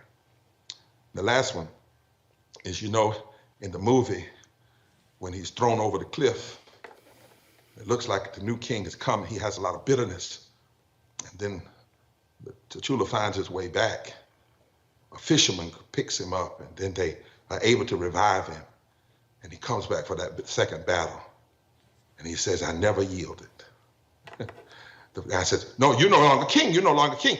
But he says, I never yielded. And all of us need to hear that, and all of us need to say that sometime. We don't know what we're going to face, like him, cancer. We don't know heart issues. We don't know racism. We don't know what, but there's something about living when you say, but I never yielded. I may have been knocked down, but I never yielded. Weapons may have been formed against me, but they didn't prosper. I have not yielded. I still walk by faith. I am not of those who shrink back unto destruction. Thank you, Brother Boseman. Even in that fictional character, the Panther, to remind us that there's a place in life where we must say, I've never yielded, beaten, broken, knocked down, but I've never yielded. And you never yielded. He never yielded. And so he's gone from us now, but his spirit is yet with us. And while all of those that I just spoke were lines on screen, lines in dramatic production, here's one that was not on the lips of a character, but on his own. Brother Chadwick said, when I stand before God, at the end of my life, I would hope that I would not have a single bit of talent left. And I could say I used everything you gave me. Let what he said and did be what we say and do. When we stand before God at the end of our lives, let us hope that we don't have a single talent left, that we've spent it all in the cause of love and justice and humanity, that we used everything God gave us. And you know what, Roland? That's the best way to honor. That's the best way to honor somebody that you love, that died, that lived a powerful life, is imitation. It's imitation. And so let us imitate him. Let us imitate him and give it all, give everything we have, every bit of talent we have while we're here to make this world better. And Roland, I close here with this, something you and I know well, and I can hear it in the life of Brother Chadwick. Out of the night that covers me, black as a pit from pole to pole, I thank whatever gods may be for my unconquerable soul. In the fair clutches of circumstance, I've not winced nor cried aloud. Under the bludgeonings of chance, my head is bloody, but unbowed. Beyond this place of wrath and tears looms but the horrors of the shade, and yet the menace of the years, whatever that menace is, finds and shall find me unafraid. It matters not how straight the gate, how charged with punishment the scroll. I am the master of my fate, and I am the captain of my soul. Rest, sweet prince, and we'll see you in the morning. God bless you. Reverend Dr. William J. Barber, we certainly appreciate it, sir. Thank you so very much. Joining us right now is Joteka Edie. She was a close friend of the Boseman family. She's from South Carolina. He was a native of Anderson, South Carolina. Grew up there, wanted to play basketball, but it wasn't until a friend who was shot and killed that he then wrote a play that put him on this current path. Joteka, glad to have you here. Just your thoughts about knowing Chadwick Boseman and his family. You know, I think it's been a very heavy last couple of days for many people, but I think also it's been a moment of reflection for not only people of South Carolina, but just people everywhere, because I do reflect on Chad's life, Chad's contribution to this world. It makes you stop and think about what it means to have a purpose-driven life. And that is, I believe, what would be one of his greatest contributions to this world. We all marveled in Black Panther, what it means, what it meant, what it will always mean to us, that embodiment of Black Panther, how his craftsmanship made us feel. But I think also it's just how he lived his life and the honor in which he lived his life, how he chose to use his craft and to walk in purpose, how he chose to uplift his people and to remain committed to justice. I think that is in itself something that we all can learn from. As Reverend Barber said, the best way to honor someone is to imitate them. And I believe that if we can all be a bit more like Chad, then we will all be better. He was proud to be from South Carolina. In fact, there's already a petition there to get rid of a Confederate statue there at Anderson, South Carolina, to replace that with a statue of Chadwick Boseman. I'm 100% in agreement with that. I'm going to do everything in my power. Roland, you know I will make every phone call and do everything to support the honoring of Chad Boseman. What I can say is, being from South Carolina, and Chadwick, in so many ways, you know, James Brown, for his generation, put South Carolina on the map. And for my generation, Chadwick put South Carolina on the map. No matter, you know, who you were, no matter where you were from in South Carolina, you were so proud of the fact that Chadwick Boseman was from South Carolina, and you wore it proud. And it was before Black Panther, because he embodied James Brown. He embodied Thurgood Marshall. He embodied Jackie Robinson. And the fact that he was playing these significant roles of historical figures in our world, it meant a lot, not only that he was this superstar actor, but that he also was someone that was using his craftsmanship to speak volumes to the times and to uplift legacy of the Black experience in America. And so you are just proud. I'm from a small town, Johnsonville, South Carolina. Chad is from a town, Anderson, South Carolina, very small town. And so if anyone knows about Anderson, South Carolina, what you know is there are two roads. There's Groves Road, there's Bozeman Road. And on both of those roads lived Chadwick's family. And they are just the most amazing, most beautiful people, hardworking, loving people. And when you think about the life that Chad lived and you think about his family, what I can say is that when your foundation and your roots are strong, as a result, the tree and the flowers that will blossom, they have no other choice but to be bright and bold and to give light to the world. And I believe very strongly that Chad and the way that he lived is a direct result of the family that he grew up in, the family that he, you know, spent his life in this small town of Anderson, but these wonderful people, loving people. And I was having a conversation with Chad's family this afternoon, and they were just sharing, you know, Chad was loving. Chad was someone that was a protector. He was a jokester. And every time I would often see Chad at the Image Awards, and he never had an air about himself. He was always someone that was very down to earth, very much humble, in the biggest movie of all time, very humble, always just kind. And I think that speaks volume to just the type of person that he was, but more so the family in which he was raised. Judeka Edie, family friend of Chadwick Boseman, we appreciate you sharing your thoughts with us. We appreciate it. Thanks a lot. Thank you. Folks, right now, we'll be blessed by the singer Brian Courtney Wilson. Family, hey, this is Brian Courtney Wilson. I just wanted to send this offering out in the memory of Chadwick Boseman and in comfort to his friends and his family and all of his supporters, and to say thank you for holding on long enough for us to see something we had never seen before.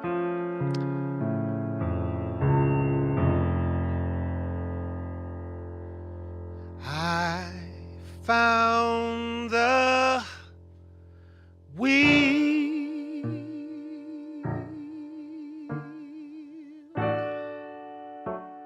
will to keep going when the road gets hard and everything's dark and the storm winds are blowing. I encourage myself to hold on, and I won't let go. I won't let go. I found the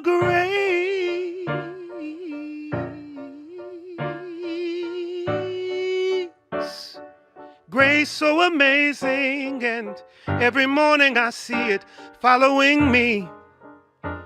Even when my world is crazy, I encourage myself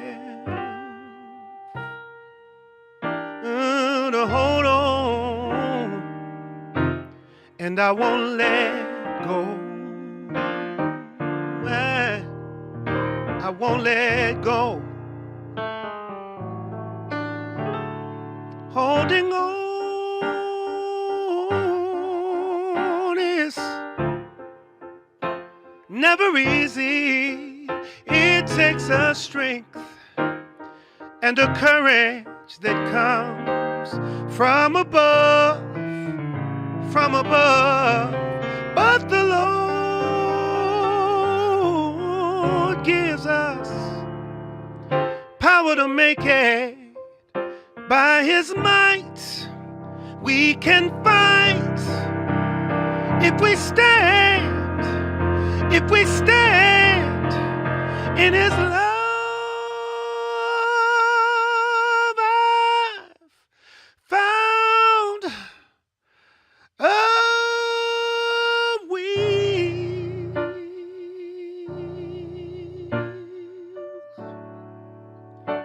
in the middle of a wheel, and it keeps on turning, turning, turning, turning, keeping me still. I encourage myself to hold on, come what may. I'll hold on through the storm, through the rain, flood waters all around me. I'll keep reaching for your hand to hold on, and I won't let go.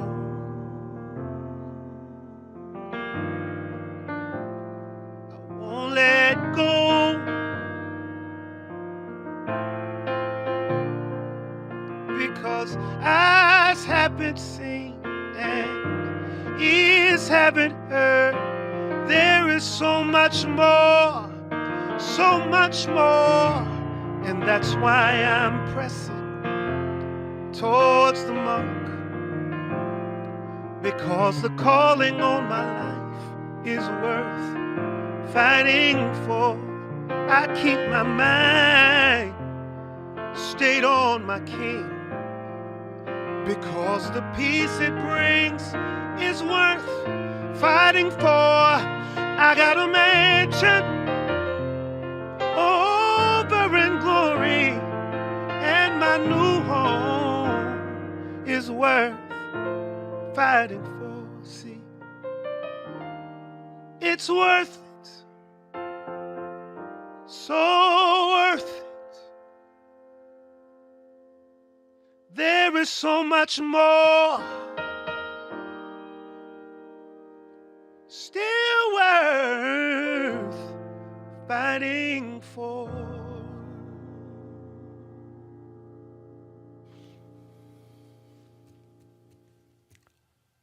Thank you so very much, Brian Courtney Wilson.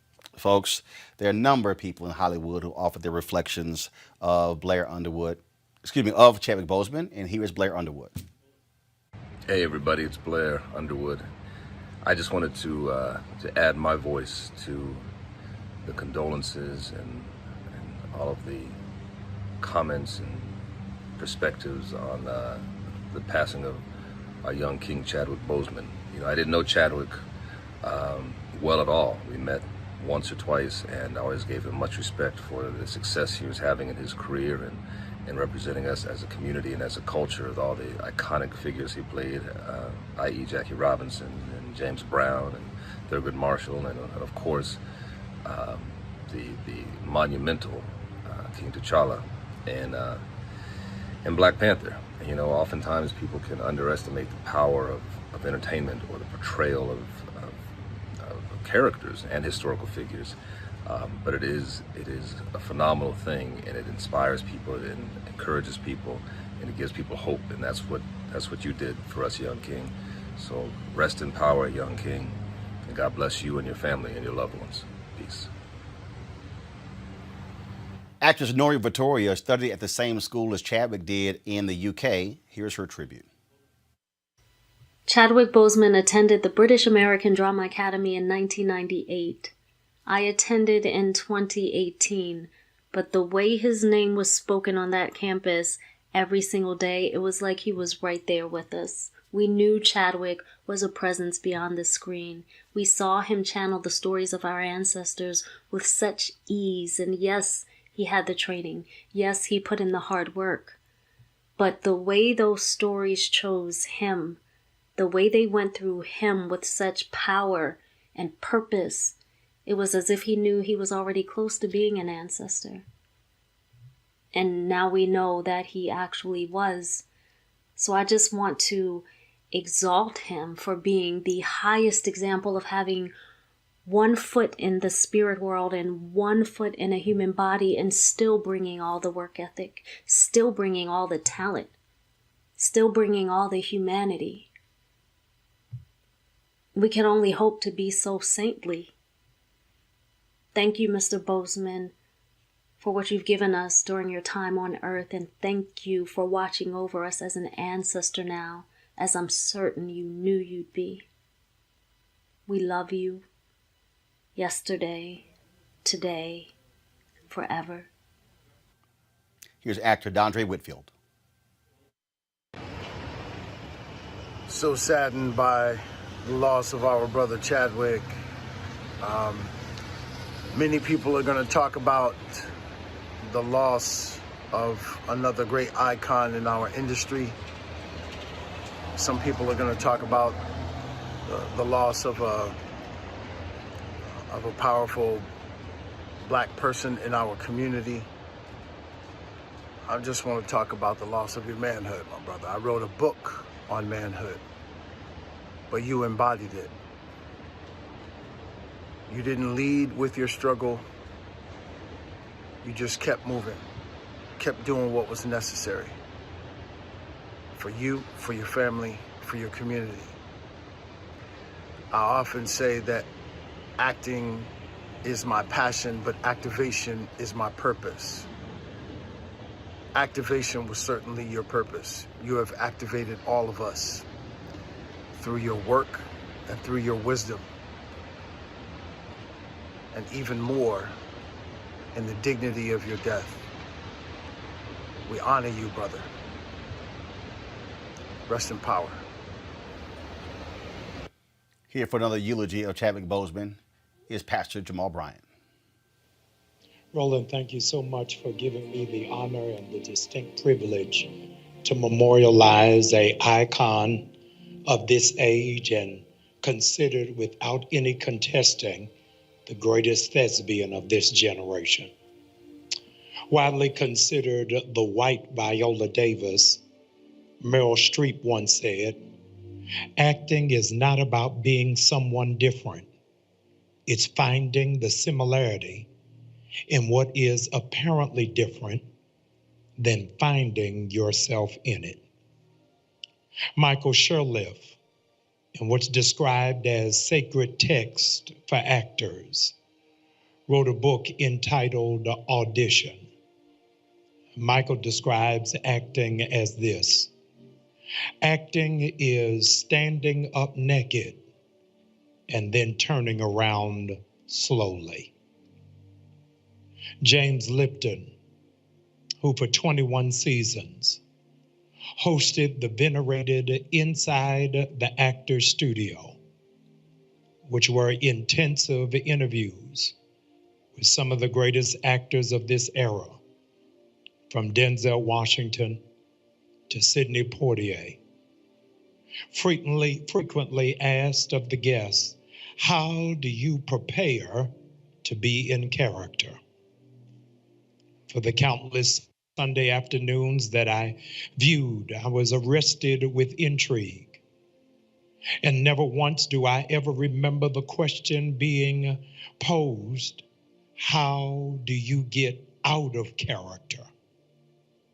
There's always how do you get into character, but never how does an actor, an actress get out of character? I always wondered, because there's so many writers who posit that the life of my childhood comrade, Tupac Shakur, eternally changed after he played the role of defiant, violent thug named Bishop in the urban classic Juice. It was after that he signed with Death Row Records, and he never came out of character.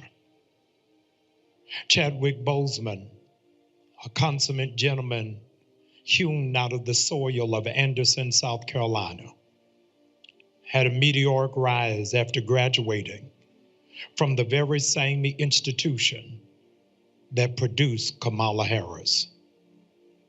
Chadwick only had one flaw, and that flaw is that he took pieces of himself into the next role. Whatever he was in previously, he took it into the next thing. His breakaway role was playing Jackie Robinson in 42. It is in that role that he learned the indignities that are attached to being a trailblazer. 1 year later, after Jackie Robinson in 42, he then starred and played as James Brown in Get On Up, where Chadwick acknowledged that he didn't even know how to dance until he got the part. And from playing in that role, he figured out how to dance to the beat of your own drum, even if nobody else knows the tune. 3 years later, he morphed into Thurgood Marshall, who litigated for those who weren't on stage but deserved a level playing field. All of us know him from the iconic role of Black Panther, where he introduced into mainstream the undercurrent of Afrofuturism, described by Toni Morrison as the thought of the future without permission of European consent. He found himself, Chadwick did, playing a legend. And after he got tired of playing a legend, he played a hero. And after he was done playing a hero, he played a superhero. And now Chadwick Boseman is playing the role of an ancestor and doing all of that before ever coming to 44. William Shakespeare, considered to be one of the greatest playwrights of theater, said that tomorrow and tomorrow and tomorrow creep into a petty pace from day to day, and life is just a poor player that struts and frets its hour upon the stage, full of sound and fury, signifying nothing. The Bible tried to warn us by declaring that life is but a vapor. He came on the stage crashing fast, and in a quiet, dignified way, exited without ever complaining. Tonight, we have heard snapshots of our favorite roles, our favorite lines, our favorite portrayals, our favorite films, our favorite memories. And we're all aghast at how it is that he could play one with the same high quality and caliber and play the next without any deficiency. Maybe it's because of his time as a member of One Way Church in Los Angeles under the pastorate of Torrey Roberts that Chadwick reminded himself what he learned early in life while going to a small church in Anderson, South Carolina, that Jesus is not an actor. according to Hebrews 13:8. Jesus is the same yesterday, today, and forever. But the amazing thing about God, he takes things from our past, he deposits them in our present, and then he prepares them for our future. All things work together for good. I said, Isn't it amazing that Chadwick knew all of his lines and followed all of his cues because he sat under the tutelage of the galaxy's great director who knew how to set the stage, knew that the sun belonged here, that the moon can only come out at the appropriate time, that the birds are to fly south only during the winter, that the roses are to come into full bloom. And while Chadwick was still in his mother's womb, God snapped his finger and new labor was to begin. You ought to be glad that we now have another scene to play, that no matter what it is that you did yesterday, it does not forfeit the role you're going to play tomorrow. In the book Auditions, it says to every up-and-coming embryonic actor and actress, be prepared for rejection. It doesn't mean that you are not right. It just means that the script is not right for you. In this, what Prince calls this electric stage called life, we discover that our rejection was not a rejection of who we are. It was a rejection of who we are getting ready to become. I know all of us are finding ourselves amidst and speechless at this moment. But if you've ever been to theater, if you've ever seen a great actor, great actress, you know that after they have given the performance of their life, the curtain closes. And then those who were in attendance and found themselves enraptured in the imagination of a real reality, they cry out, encore, bravo. Encore simply means, I want to see it again. And for those of us who have a relationship with God, you ought to be crying out loud from Howard's dormitory, from shanties in South Carolina, from condos in Los Angeles, from empty movie theaters in Milwaukee. Encore. And you're only declaring encore because you know we're going to see Chadwick again. And you don't have to wait for Netflix or Hulu. AMC is closed until further notice. HBO is playing reruns because they don't have new content. When will I see him again? It's because you forgot that God is the ultimate director.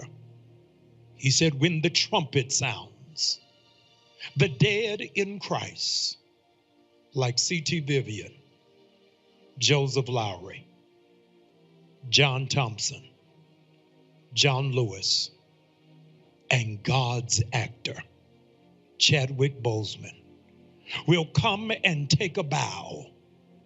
And they will not bow because of the works they've done. They will bow at the feet of our Lord and Savior, hoping that he will clap loud enough just to declare, well done, thou good and faithful servant. Let us all play our role, remember our lines, and take the scene seriously, knowing this will be the performance of our lives. Thank you. Pastor Jamal Bryant, we surely appreciate it, sir. Thank you so very much. Now we'll be blessed by my buddy, Fred Hammond. No weapon formed against me shall prosper. It won't work. No weapon formed against me shall prosper. It won't work. No weapon formed against me shall. It won't work, yeah. I know God will. What he said he would. He will stand by his word. He will go do. Say yeah. God will do what he said he would do. He will stand by his word. He will come through. Oh, I won't be afraid of the arrows by day from the hands of my enemies. I can stand my ground with the Lord on my side. For the snares and the traps they set will not succeed. No way. Come on, say it like you mean it. No weapon formed against me. Yeah, yeah, yeah. It won't work. Say it. No weapon. Come on, say it like you mean it. Formed against me. Yeah.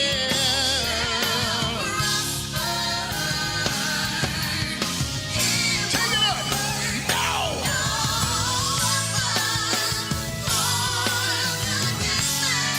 2020 might have been a dog, but you're still here.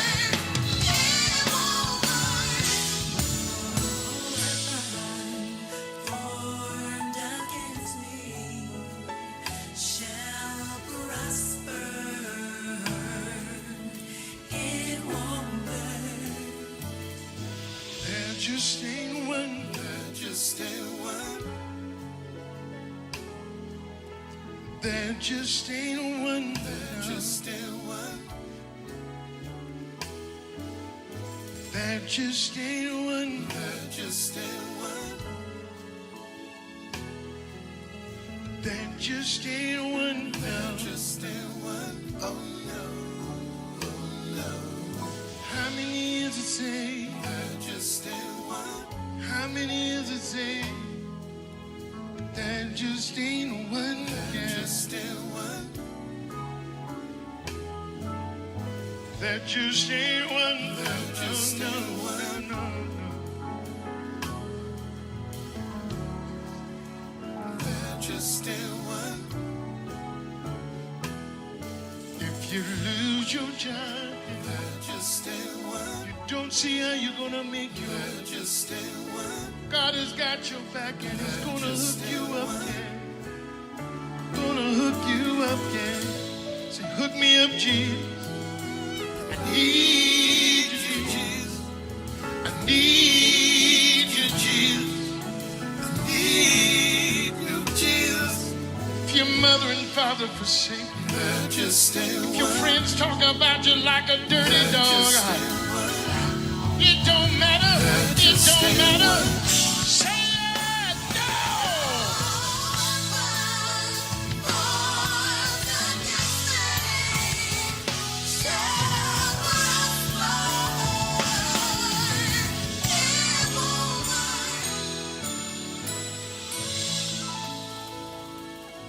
Do you believe it? Do you believe it? It is so. Stand on the word of God. Count on the word of God. Trust in the word of God. It's impossible to fail.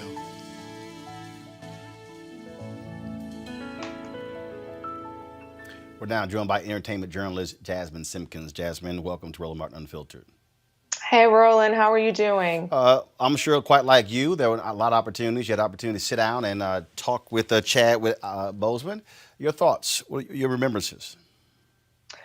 Oh my gosh. I feel like my career was evolving as his career was evolving. Some of his earlier work, even ones I heard you say earlier, his career didn't start at 42. So he had films, he was doing soap operas before he was doing theater. And along the way, I was doing print journalism and, got a chance to chat with him even in the early days as Hollywood was starting to take notice. But as his star rose, he never changed. So one of the things I will remember most is that he didn't treat me any differently. His smile was the same. His laugh was the same. His banter was the same. We joked every time before we started interviews. And so I will remember that, because you don't have a lot of, and you know this, interviewing people who kind of have that connection and that spirit, you know, and who love the work that they do, but love talking about it as well. One of the things, though, that a lot of people we interview, that they're not necessarily folks you actually want to meet again. But Chadwick was someone who, again, he was very personable. Someone who had that huge smile. When you would meet him, he would certainly remember, and was always a pleasure to be around.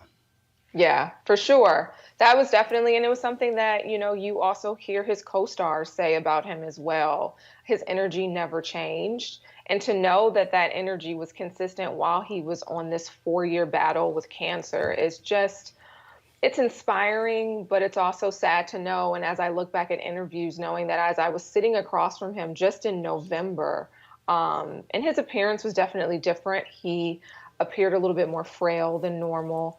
I chalked it up to perhaps he was getting ready for another role, because an artist like him is going to dive deep. He's going to do what he has to do to become the character. He was that type of thespian. And he told me that he did lose weight for the role for 21 Bridges. But now looking back, I could see in his eyes that there was definitely a struggle to even say those words, because I'm sure for him, he knew that he definitely was on a battle much bigger than he was letting on. A last question for you, and that is, I said this earlier, that I think people are responding in such a different way because, one, obviously no one knew, totally unexpected, but also he was one of the first artists of our generation for us to lose.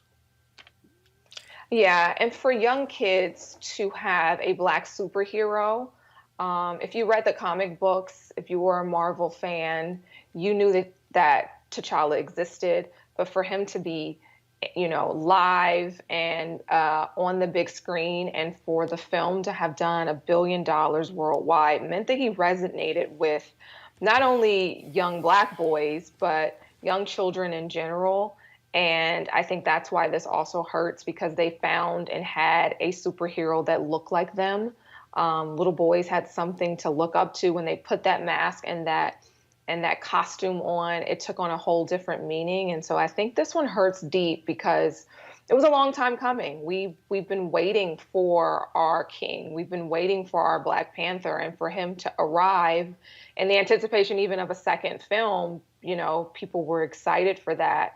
And to know that he's now passed, you know, it just stings. It really hurts, and it will hurt for quite some time. Indeed. Jasmine Simpkins, we certainly appreciate it. Thank you so very much. Thank you, Roland. Bring back Greg Carr. Greg Carr, again, people touch us in different ways.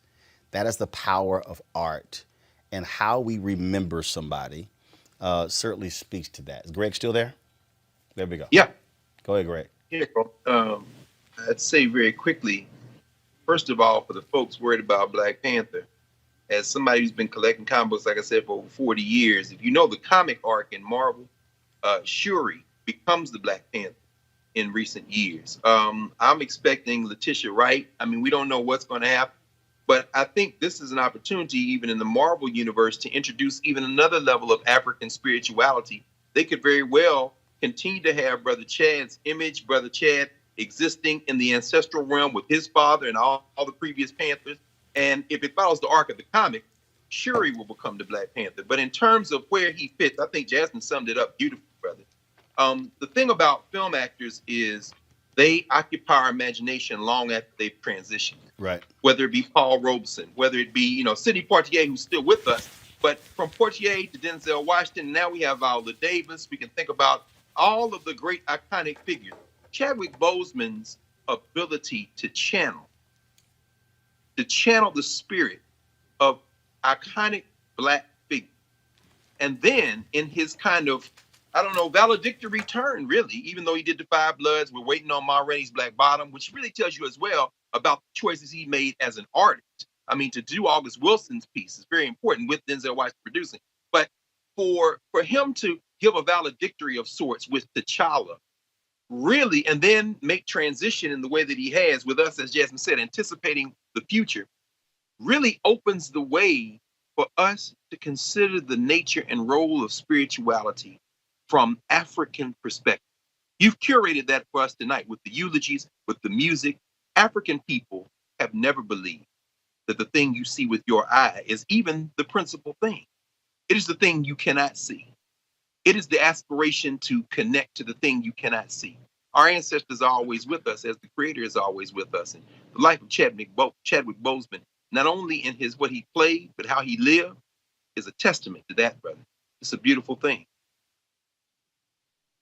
Actor Laz Alonso, a fellow Howard University graduate. As a fellow Howard University Bison and an actor in this business, I want to say that Chadwick Boseman not only made me tremendously proud, but I never expected his loss to hurt me and impact me the way that it did. And when I can say that it has been a unanimous pain within our community, very rarely does everyone feel this pain the same way. We did lose our king. And I just want to say that the class that he exhibited, the quiet strength and security and honor that he brought to our business and our profession is something that is not easily replaceable. And on behalf of one of the many that are still feeling his loss, I want to say thank you to him. Thank you to his family for sharing him with us. Thank you to God for giving him that talent. And I know that he is in a better place now. And to know that he did everything that he did, battling the fights that he was dealing with in his personal life, makes me respect him just that much more. Thank you, Chadwick. You are loved, you are honored, and ashe, brother. We all remember Sherry Shepherd giving Chadwick that hug from behind when he was on The View. She shared her thoughts with us. Hi, everybody. I'm Sherry Shepherd. I got the pleasure of meeting Chadwick Boseman when he came on The View and we got to interview him. I just remember a very kind and humble man. Chadwick had a wicked sense of humor, which really made me feel like I could run up to him and hug him. It was something about wanting to go and hug him that hit me. And I ran up behind Chadwick and I hugged him. And what I remember is he squeezed my hand so tightly against his chest. And I kept thinking, he gonna break my reading glasses. But he squeezed my hands and I thought, wow, he made me feel so special. But now I think about it, maybe he needed that hug too. So thank you for being a superhero for me and especially for my son, who's never seen a superhero before. I'm so inspired by Chadwick and I love you forever. Next up, Ruben Santiago Hudson, who has, of course, spent lots of time in the theater world, a place where Chadwick first got his start. When I think about Chadwick Boseman, I'd rather deal with his contributions than the loss. Because for a man to contribute to the world, to culture, to African American people, to humanity, the way he did in such a short, such a brief time, such a dynamic time, is truly a gift.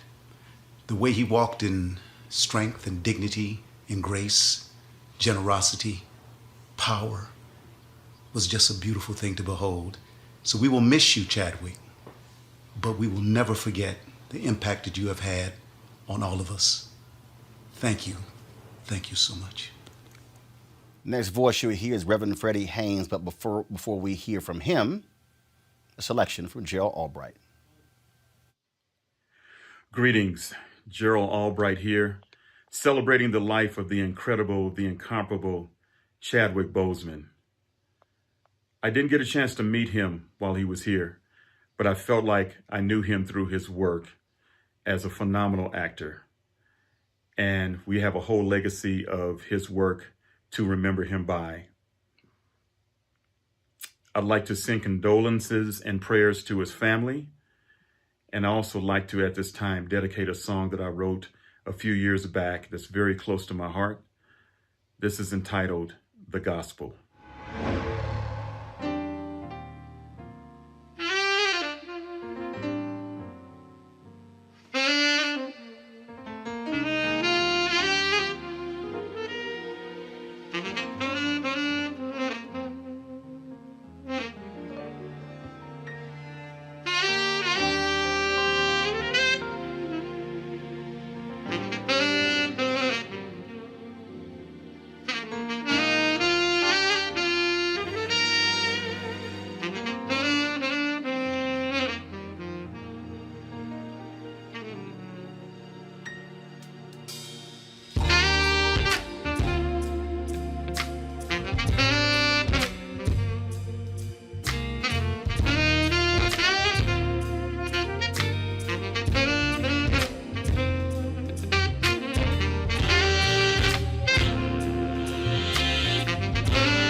Thank you so much, Roland, for giving us an opportunity as a community to come together to celebrate the life, light, legacy, and liberating love of Chadwick Boseman, an amazing gift to our time, who presented his life in such a way that all of us are the richer because he passed our way.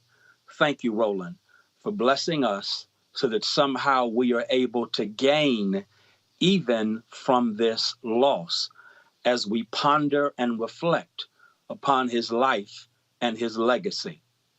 There's a wonderful passage of scripture found in the book of Jeremiah, and there in the 15th chapter, in the middle of the 9th verse, it simply says that her sun has gone down while it is yet day. What an appropriate scripture, a scripture that speaks of a terrible experience of one who had so much potential and possibility, and yet in the midst of life, death came rudely interrupting. I think all of us will agree that 2020 has been a year from hell. And yet the other day when we received the shocking, sad news of the loss of Chadwick Boseman, it became more hellified and heartbreaking. After all, how could one who gave us so much life, as he brought to life iconic, inspiring heroes, Jackie Robinson, Thurgood Marshall, the godfather of soul, James Brown, and now he has been snatched from us by death. One who gave life to characters and gave us life in the process has been suddenly snatched from us by this ugly thing called death. Chadwick Boseman is no longer with us in body. And yet the beautiful thing is, as the text says, her sun has gone down, her sun has gone down while it is yet day. That's a terrible thing right there, because it simply says that the sun, in the midst of doing what it was gifted to do, the scintillating sun with all of its radiance, bringing light and life to all who benefit from the presence of the sun, suddenly is overcome by a darkness that has snatched the light away from us. And my sisters and brothers, I testify to you, that's exactly how I felt when I got news that Chadwick Boseman, at the age of 43, had been snatched from us. And of course, that left us in the darkness of heartbreak and the darkness of grief and sorrow, added to the darkness of what 2020 has already been. You'll agree with me, this has been one dark year. 2020 has been the year from hell. It's become more hellified and heartbreaking with this devastating news about the loss of Chadwick Boseman. It is devastating, after all, when you think of the fact it's loss on top of loss. We have lost so many giants who have blessed our lives during this year, and we've heard their names called even tonight, from John Lewis to John Thompson, not to mention Kobe Bryant. We can call the roll of those whose lives have been snatched by police misconduct. This has been a very dark year. After all, we've had to deal with COVID-19 being mismanaged by COVID-45, and then all of that has been magnified by our experience as a people who deal with the consistent virus of COVID-19.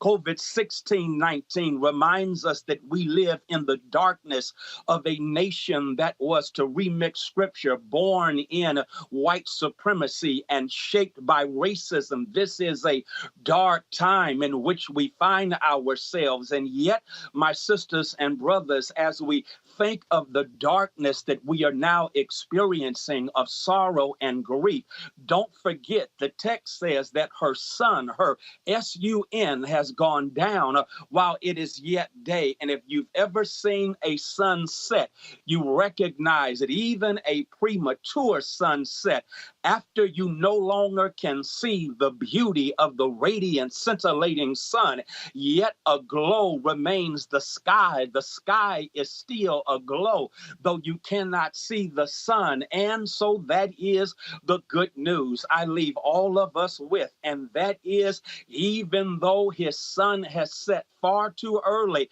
if you look into the sky of eternity, I promise you, and the sky of his legacy, the good news is you can see a glow, his legacy of light and love and liberation, aglow, his legacy of knowing exactly who he was. Thank you, Bishop Barber, for leaving this for me, because you recognize that in that iconic and moving, matchless movie, The Black Panther, one of the themes is the power of identity, because when you know who you are, no one else can tell you who you are. And at the end of the movie, when they are in the hood in Oakland, and T'Challa is talking about how he is going to invest in the community and as a consequence transform it, a young brother walks up to T'Challa, and listen to what the young brother says. He raises the question, who are you? Of course, T'Challa already had that answer, because earlier in the movie, you recall, after his dad, T'Chaka, had been killed, he was not automatically given the throne. He had to endure challenges in order to receive the throne. That's a sermon right there. No throne just comes to you. You have to endure challenges to get to your throne. And of course, he is challenged by M'Baku. And when M'Baku comes to challenge him, at one point during the fight, all of us know M'Baku is winning the fight, and he has T'Challa in a bear hug, the vice-like grip of a bear hug. It looks like T'Challa is about to lose, when all of a sudden his mother, played by the regal and resplendent Angela Bassett, yells out, "Show him who you are." And of course, he responds by saying, "I am T'Challa, son of T'Chaka." And that was the breakthrough at his breaking point that set him on the path to the purpose that he had been divinely designed for by the ancestors and by our great God. He becomes the Black Panther. He becomes king of Wakanda. Why? Because he heard his mama and responded to her admonition when she said, "Show him who you are." That is exactly what Chadwick is saying to us as we deal with the darkness of this time. Yes, his legacy has left aglow the skyline of our lives, if we just remember to show this nation who we are, to show each other who we are, to show white supremacy who we are. If we do that, we'll discover that we learn these lessons from T'Challa. We learn lesson number one, and that is the measure of your life is never its duration, but its donation. You see, it's not about the quantity of your years, but the quality of your years. Our beloved late brother Martin Luther King Jr. put it like this in his last speech: longevity has its place, but I'm not concerned about that now. I just want to do God's will. Here, Martin King, in essence, saying that in this life, that it's not how long you live, but how well you live. And think about it. We've lost some great ones this year. They did not live long, but they did live well. As a consequence of living well, we can say we lost Kobe and Chadwick in their 40s. We lost both. We not only lost Kobe and Chadwick in their 40s, we lost Martin and Malcolm in their 30s, not to mention our Messiah, Jesus Christ, at the age of 33.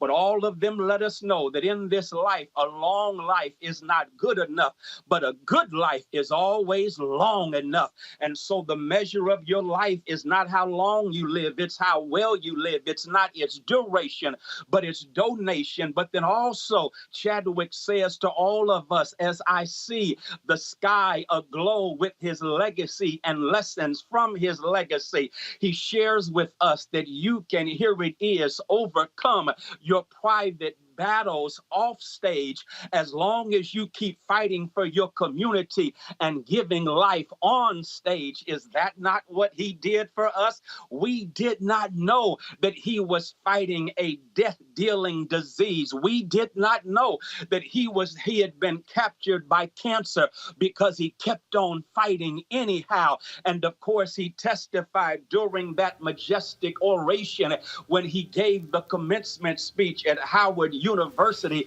in 2018 that while walking across the campus of HU, watch it, he ran into Muhammad Ali. He's just a student. He's having a hard day, but listen to what he says. Ali gave him that look of wanting to fight, put his fist up, and Chadwick did the same thing, but he interpreted that moment, that experience, by saying that Muhammad Ali was transferring to me, fight in me. I like that because he recognized that all of us have a responsibility to fight if we are going to win. He fought a private battle in order for us to experience public victories as a community. All of us have that responsibility because all of us are going to fight some private battles. All of us are going to have our own difficult days. No wonder our beloved Langston Hughes incarnated the wisdom and ungrammatical profundity of a mother as she says to her son, well, son, I tell you, life for me ain't been no crystal stair. It's had tacks and its splinters, boards torn up, places with no carpet on the floor, bare. But all the while I've been climbing on, reaching landings, turning corners, and sometimes going in the dark where there ain't been no lights. So boy, don't you quit now. Don't you sit down on them steps because you find it's kind of hard. I still climbing. I still going, and life for me ain't been no crystal stair. If y'all didn't feel Langston Hughes, then maybe you can feel Shakespeare, since we're talking about a great thespian. When Hamlet says to be or not to be, that is the question, whether 'tis nobler in the mind to suffer from the slings and arrows of outrageous fortune, or to take arms against the sea of troubles and by opposing in them. What are they saying? They're saying you've got to overcome your private battles in order for the community to experience a public victory. We've got public victories that we've got to fight for. We've got to fight for victories during this 2020 election. We've got to fight for victories that will economically empower our community.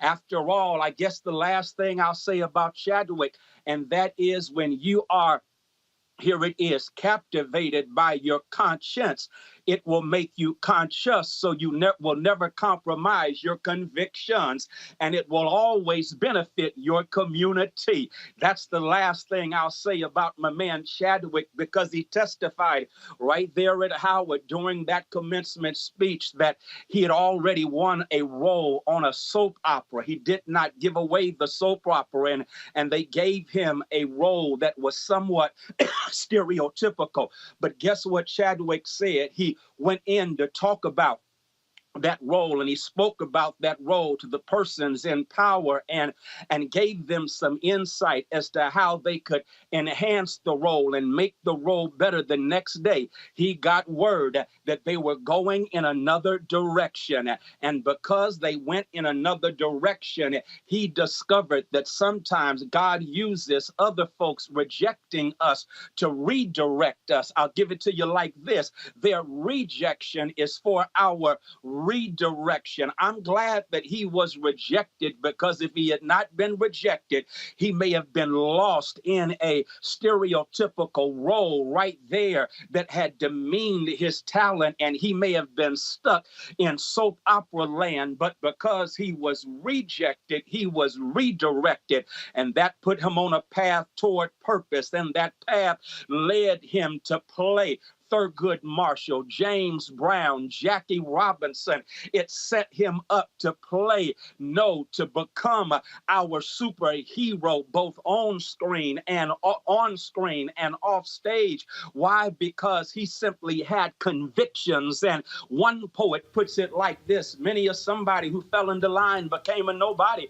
in almost no time. Anyone can follow what the crowds do, but I'm somebody. How about you? Everybody's doing it. Nuh-uh, not yet. I'm somebody. Don't you forget. Anyone with courage to see what's true is bound to be somebody. How about you? Chadwick had convictions because he was a man with a conscience who was conscious and would not compromise his convictions, let alone his community. And he was redirected on a path toward a higher purpose. And the good news is, even though his sun has set too early, please recognize when the sun sets over here, it gives way to a sunrise on the other side. What is sunset on our side of the world is a sunrise on the other side of the world. And we all know that sunrise is greater than sunset. And because of his hookup with the Son of God, the good news is, the other day when he made his exit from earth to eternity, it was not death. It was simply a transition, a triumphant transition to the other side. His sun has gone down while it is yet day. But the good news is our lives, the skyline of our lives are aglow with the lessons from his liberating light and legacy. And those lessons let us know in the final analysis, and that is sunset on this side gives way to sunrise on the other side. God rest the soul and the spirit of Chadwick Boseman. He closed out by saying, Wakanda forever. I got to remix it. Chadwick Boseman forever. Reverend Dr. Frederick Douglass Haynes III. We certainly appreciate it, sir. Thank you so very much. Gerald Albright, Alpha. Freddie Haynes, Alpha. Might as well play Will Packer, his recollection of Chadwick Boseman, a fellow. Having a chance to sit down and get to know Chadwick, I'll tell you, one of the things that stands out is what you see is what you get. There wasn't a lot of pretense with the brother. And that was refreshing in an industry that is all about superficiality and all about pretense. He was a good brother. He was somebody that was going to work hard. And it's inspirational to look at how, as he played some of the biggest Black icons in our history, he is now transcended to becoming an icon himself. And this is a town that's all about, what have you done now, today? Not your last successes, not what you did yesterday. What have you done today? That can be very draining. If you're not in Hollywood, you may not realize the toll that it takes on folks in the industry, especially on actors. And so now, as we know everything that he was going through, but to watch him go through that with a focus, a determination, and very often a smile, it makes me think that we could all learn a lot from him and the way he lived his life. Many of us that aren't going through the same thing that he was going through, could we treat people a little bit differently? Could we live our lives in a better way? I think we certainly could. And there, without question, that's a big part of his legacy. Thank you, my brother. Here's a comedian, Sinbad.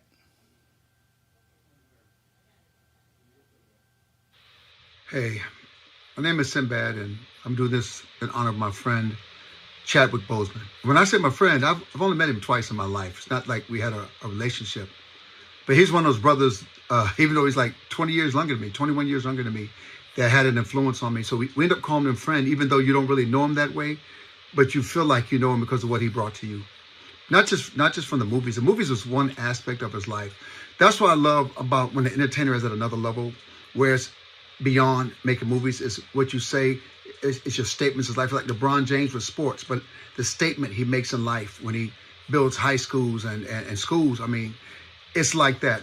I'm so impressed with this young man. I feel cheated. I feel 2020 has cheated us out of so much, but I really feel cheated on this young man because he was at the beginning of the mountain. What he was about to bring us, what he was about to do for us, the influence he was going to have. I mean, Black Panther, let's go with everybody. Black Panther changed the world as far as how a black movie could be perceived. Like he once said, white kids want to be the Black Panther. That's when you've gone to the next level. You've gone to the next level. But for me, my favorite movie was James Brown. Man, he made me feel, I said, Jesus, he caught James Brown. But if you guys are feeling like I'm feeling, all I can say is God must have a plan I don't understand.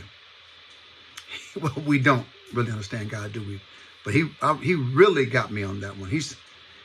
God, you're taking the best ones. You're taking the best ones. So it's his family, his wife, kids, all those that loved him. We say this so much, but you will be sorely missed, my brother. But thank you for having been here. And thank you, Howard University, for educating this man. And thank you, Denzel Washington, for sending him. And thank you, Felicia Rashad, for calling Denzel Washington. Thank you. Thank you, Marvel, for taking a chance on this movie. Thank you. Thank you, Ryan Coogler. Thank everybody that was in that path. And thank everybody that's going to do great things because of meeting him and being touched by him. Man, miss you, bro. Miss you, brother. Like you said, Howard University forever. And I'd even go there. That's how much you affected me. Howard University forever. Take care. The last tweet Chadwick Boseman sent out was on August 11th, and that was a tweet emphasizing folks to vote for fellow Howard Bison, Kamala Harris. Hashtag when we all vote, hashtag vote 2020. And so it's fitting to hear a word or hear a song from Latasha Brown. Of course, she is the co-founder of Black Voters Matter. She joins us right now. Latasha, take it away. Hi, Roland. Thank you. I just want to, we are in shock with what has happened to his brother transitioning. But I think about not just what he was doing, but who he was being. Watch those interviews where he was going into the hospital and ministering to other cancer patients, knowing he himself was battling that. Like that's some kind of spirit of a man. And all weekend I was thinking about it. I was thinking about it because even in my own life, cancer took my mother 4 years ago. And so I felt like I was reliving some of that in terms of this man being so young, but what he brought forth, the interesting thing about him. And as I get ready to share this song, something came to me when there's this one scene in the Black Panther that I saw all of his stuff because I loved him, but I loved him not just because of his acting skills. There's a certain kind of spirit. There's a certain kind of spirit that people bring to not just even the character, but you know who they are. Like they embody that. And he was an embodiment of that spirit. And so there's a scene in the Black Panther when he crosses over and he's actually gone to meet the ancestors. He's walking with the ancestors. And so I thought about this weekend. And so there's a song that my grandmother used to sing that I want to share in tribute to him. And some of you all may have heard this. I'm quite sure if you're in the Deep South.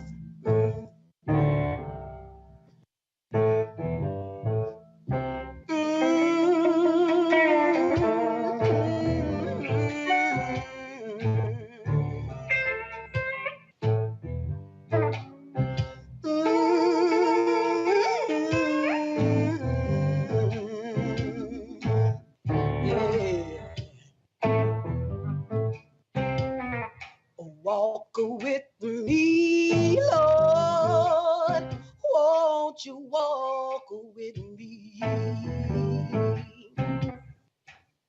Walk with me, Lord. Walk with me.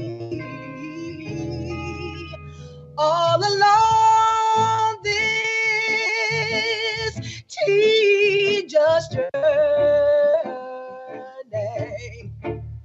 I want Jesus just to walk with me. Oh, Lord, walk with me. Be my friend, Lord. Won't friend. Be my friend, Lord. Be my friend. All along this teacher's journey, I want Jesus just to walk with me. Lord.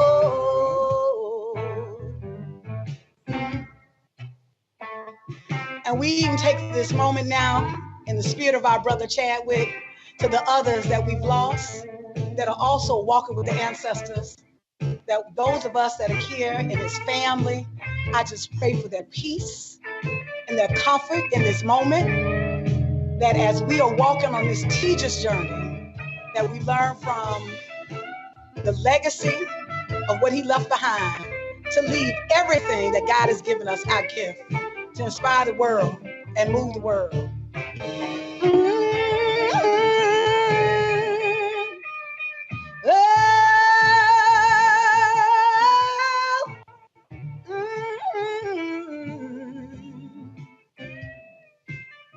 Walk with me, Lord.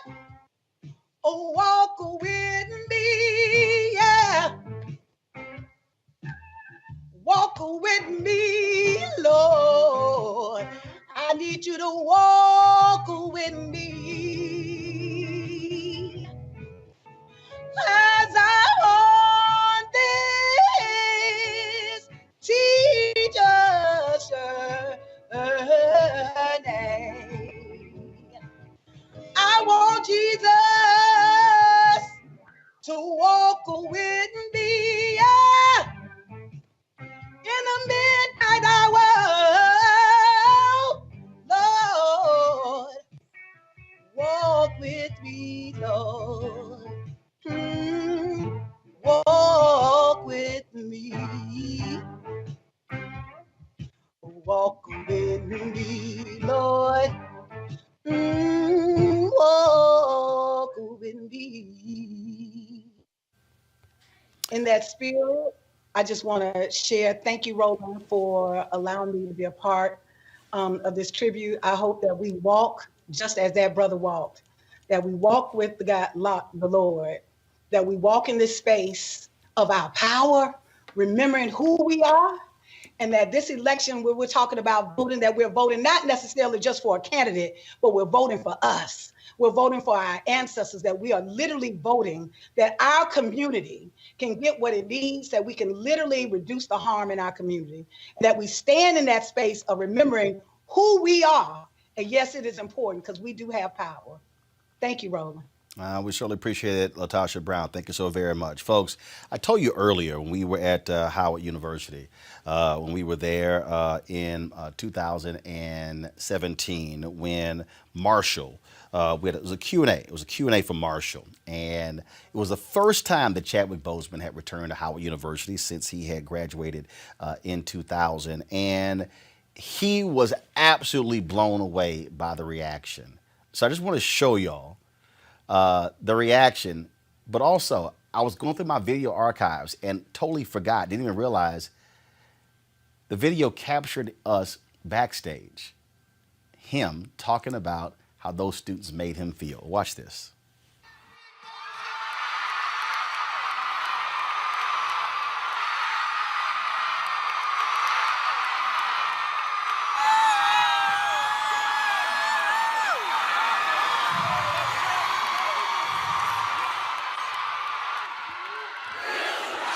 That was crazy. It was insane. it was literally insane. Yeah. I was like, what's happening right now? They were mad. I'm like, hold on. I said, you got to end it. That was way more than I would normally do. I would never do that. Ever. Yeah. That was crazy. Ever. And so, now go back. There's one more piece to it.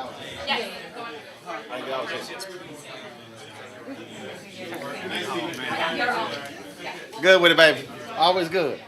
Oh man, it was I'm gonna have to cover that. And we recorded though. We got it. I know. I'll see you in a link. Okay. And after that, we went to a great dinner here in D.C. I want to thank Damani Brewington as well as Rachel Etler. They sent us a couple of those videos. We had our camera, but they shot a couple different scenes as well. And so, folks, we're almost done with this Chadwick Boseman tribute. So many different people have been, of course, just sharing their thoughts and perspectives with regards to him. One of the folks who sent us a video, I want to go ahead and play that right now, was actor Brian White. Let me know, guys, if you see the video. If you see it right now, he shared his thoughts, Brian, as well as Omari Hardwick. We're going to play those for you right now. I read a quote, and I'm not 100% sure if Chadwick said it, but it was about him standing before God on his judgment day, having no talent left because he used everything that God gave him. And for me, that crystallized why I appreciated him as a human being so much. Because he lived every single moment of his life without fear because he knew his purpose, his God-given purpose. And in his own words, wanted to empty his vessel before the end of his journey to fulfill that blessing, which is life. And that just really motivates me. Just squeeze every moment out of this thing, this time, this limited time that we all have. Thank you, Chadwick, for sharing yourself, for making us be able to connect with the characters you played in a very uncommon and very powerful and very effortless way that transcended even what they were able to accomplish in their lives by the way you were able to tell their story. And thank you for showing us what real living can be all about when you recognize the gifts that God has given you. Amen. Rest in power, King. Saxophonist Mike Phillips. Hey, what can I say? 2020 has been kind of like this guy right here. This is what I consider 2020, Thanos. And we've had some people kind of like snapped away. But now you look at this right here. Influenced all of my sons, you know, and at a point where we didn't have black superheroes, and to kind of like show the power of the Marvel universe and making sure that these images are out here, it's extremely important. So, man, you look at my sons. Come here, Tyson. Come here. This is what Black Panther is about, reuniting and uniting the Black family so we can understand the power of something that's going to be so iconic for years to come. So, Roland, thank you for this forum. Also, thank you for, letting us know the greatness of Chadwick, and also how much it can influence these young guys right here to be superhero themselves, whether it's going to be the superhero athlete, doctor, lawyer, pediatrician. Them seeing these images of Black power and strength is going to be something that's going to shape their lives forever. I certainly appreciate it, my brother. Great words, brother. Thank you so very much. Another good friend of Chadwick Boseman was Omari Hardwick, and he shared these words with us.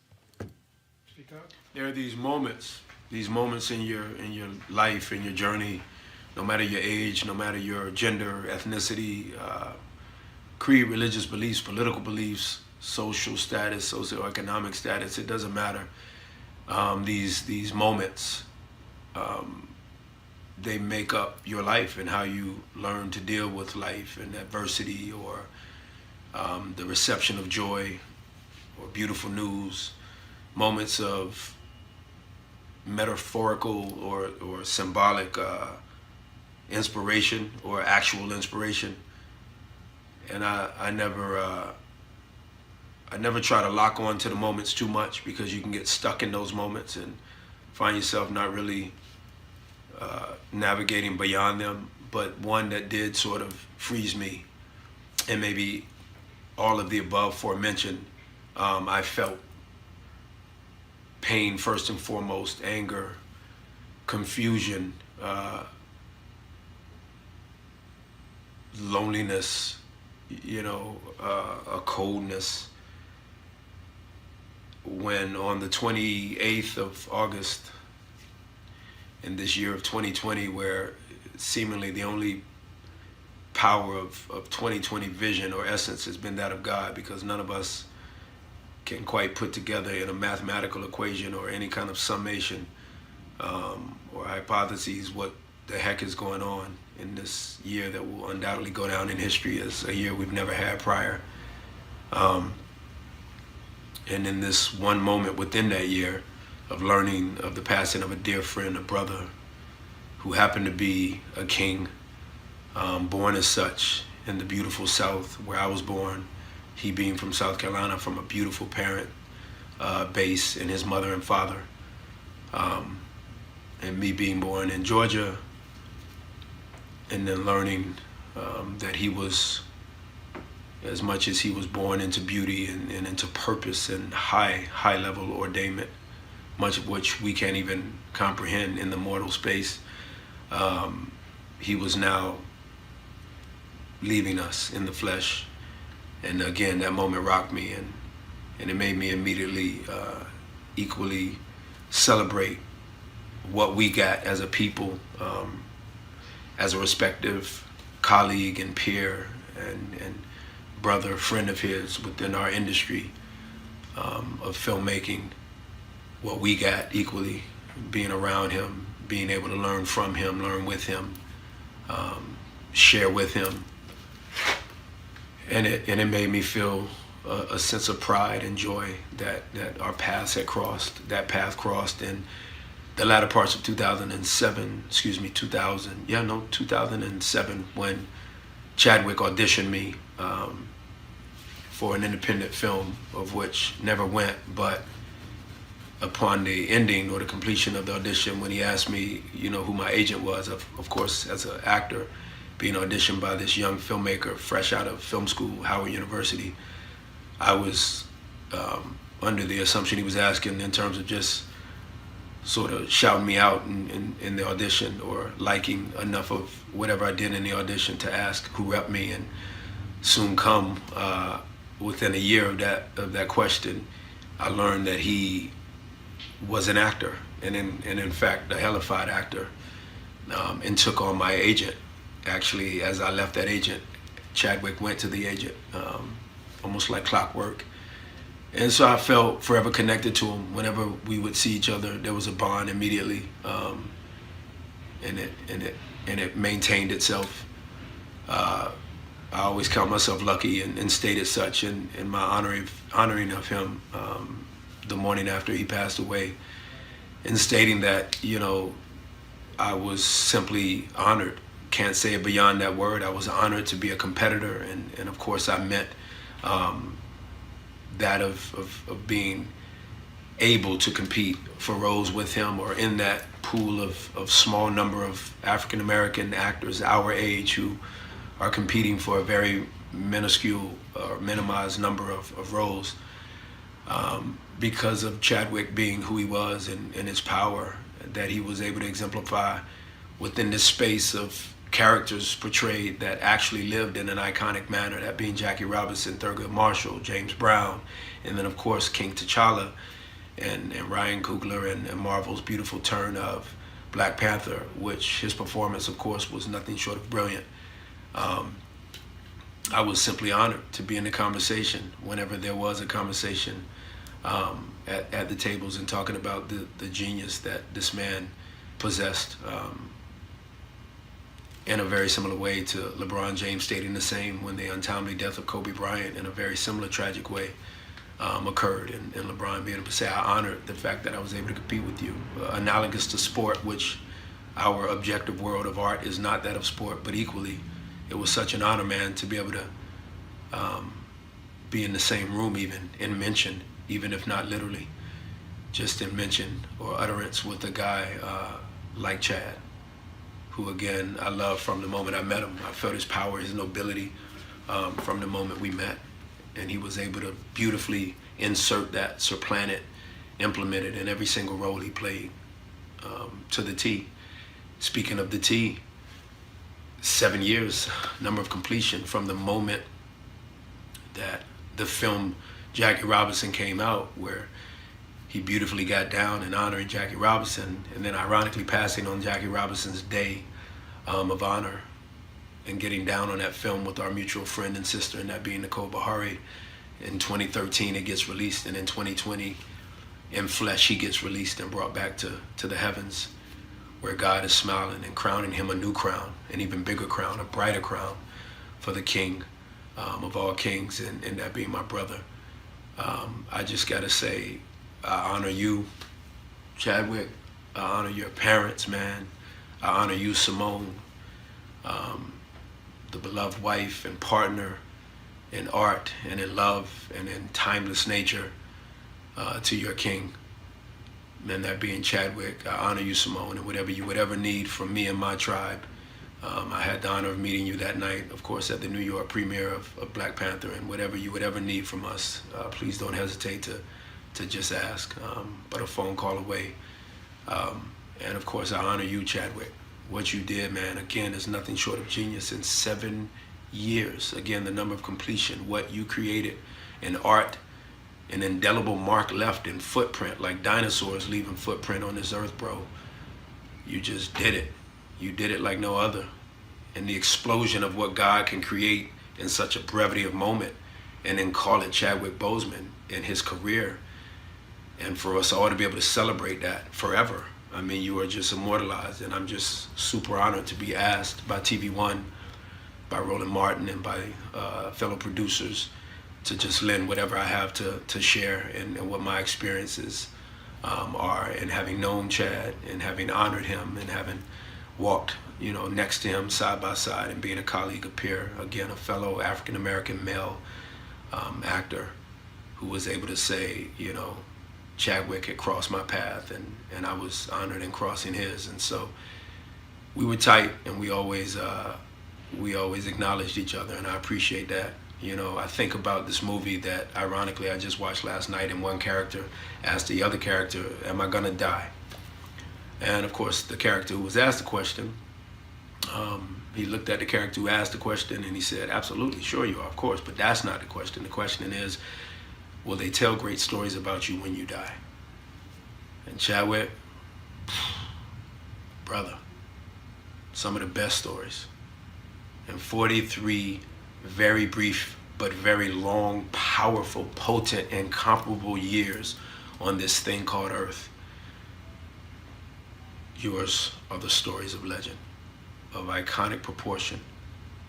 And I'm just super, super honored, again, humbled and proud to be a part of your journey, to have been asked to speak a bit on it again. It's such an honor. Chadwick, rest in peace.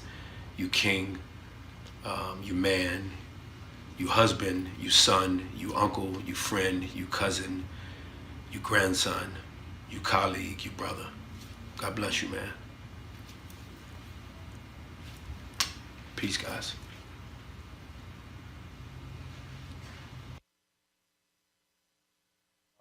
Your final thoughts. Thank you, Roland, for putting this together. Thank you for allowing me to bear witness and be here with you. And I'll leave with this. When Ryan Coogler was asked, where did y'all get this Wakanda salute from?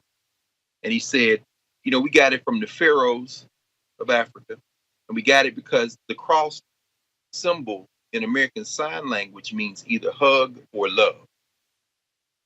So Brother Chadwick Boseman, a scholar, a student of Africa and African people on the continent and the diaspora, who brought all of that craft out of South Carolina with his strong family ties and roots, who then learned the craft with some of the great master teachers of the Black college tradition, and alongside women and men who grew with him, who bonded with him, and then who, as we heard earlier, the ancestors guided to channel them, iconic figures.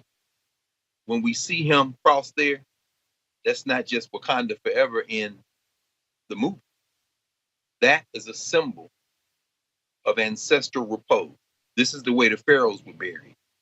This is a symbol that means life. And when I saw him there with you, Roland, backstage in that green room at Crampton, been there many times, and he had that ankh on, Chad Boseman often wore the ankh. The ankh is a symbol, A-N-K-H, or A-N-H in hieroglyphs. It simply means life. He will live on, brother. Thank you for doing this, Roland. It was one hell of a life, 43 years, Chadwick Boseman. It was always great to be able to meet him. We had so many tributes. I didn't even play my interviews. We'll play them the rest of the week. The Jackie Robinson 42 interview, the Q&As we did with Marshall, as well as the Get On Up interview. But of course, I remember when somebody reminded me when I was on This Week with ABC and I mentioned Black Panther, and I hit them with this here on the air. Folks love that. It was great to know him, great to see him. That night after we left Crampton, we went to dinner. Reggie Hutland, Chadwick, and other folks, and we had an unbelievable conversation. And it really was the only long conversation. What people don't realize is very few times in this business we really get to spend time with people and have deep conversations. We normally get past each other in backstages or in airports and have very short conversations.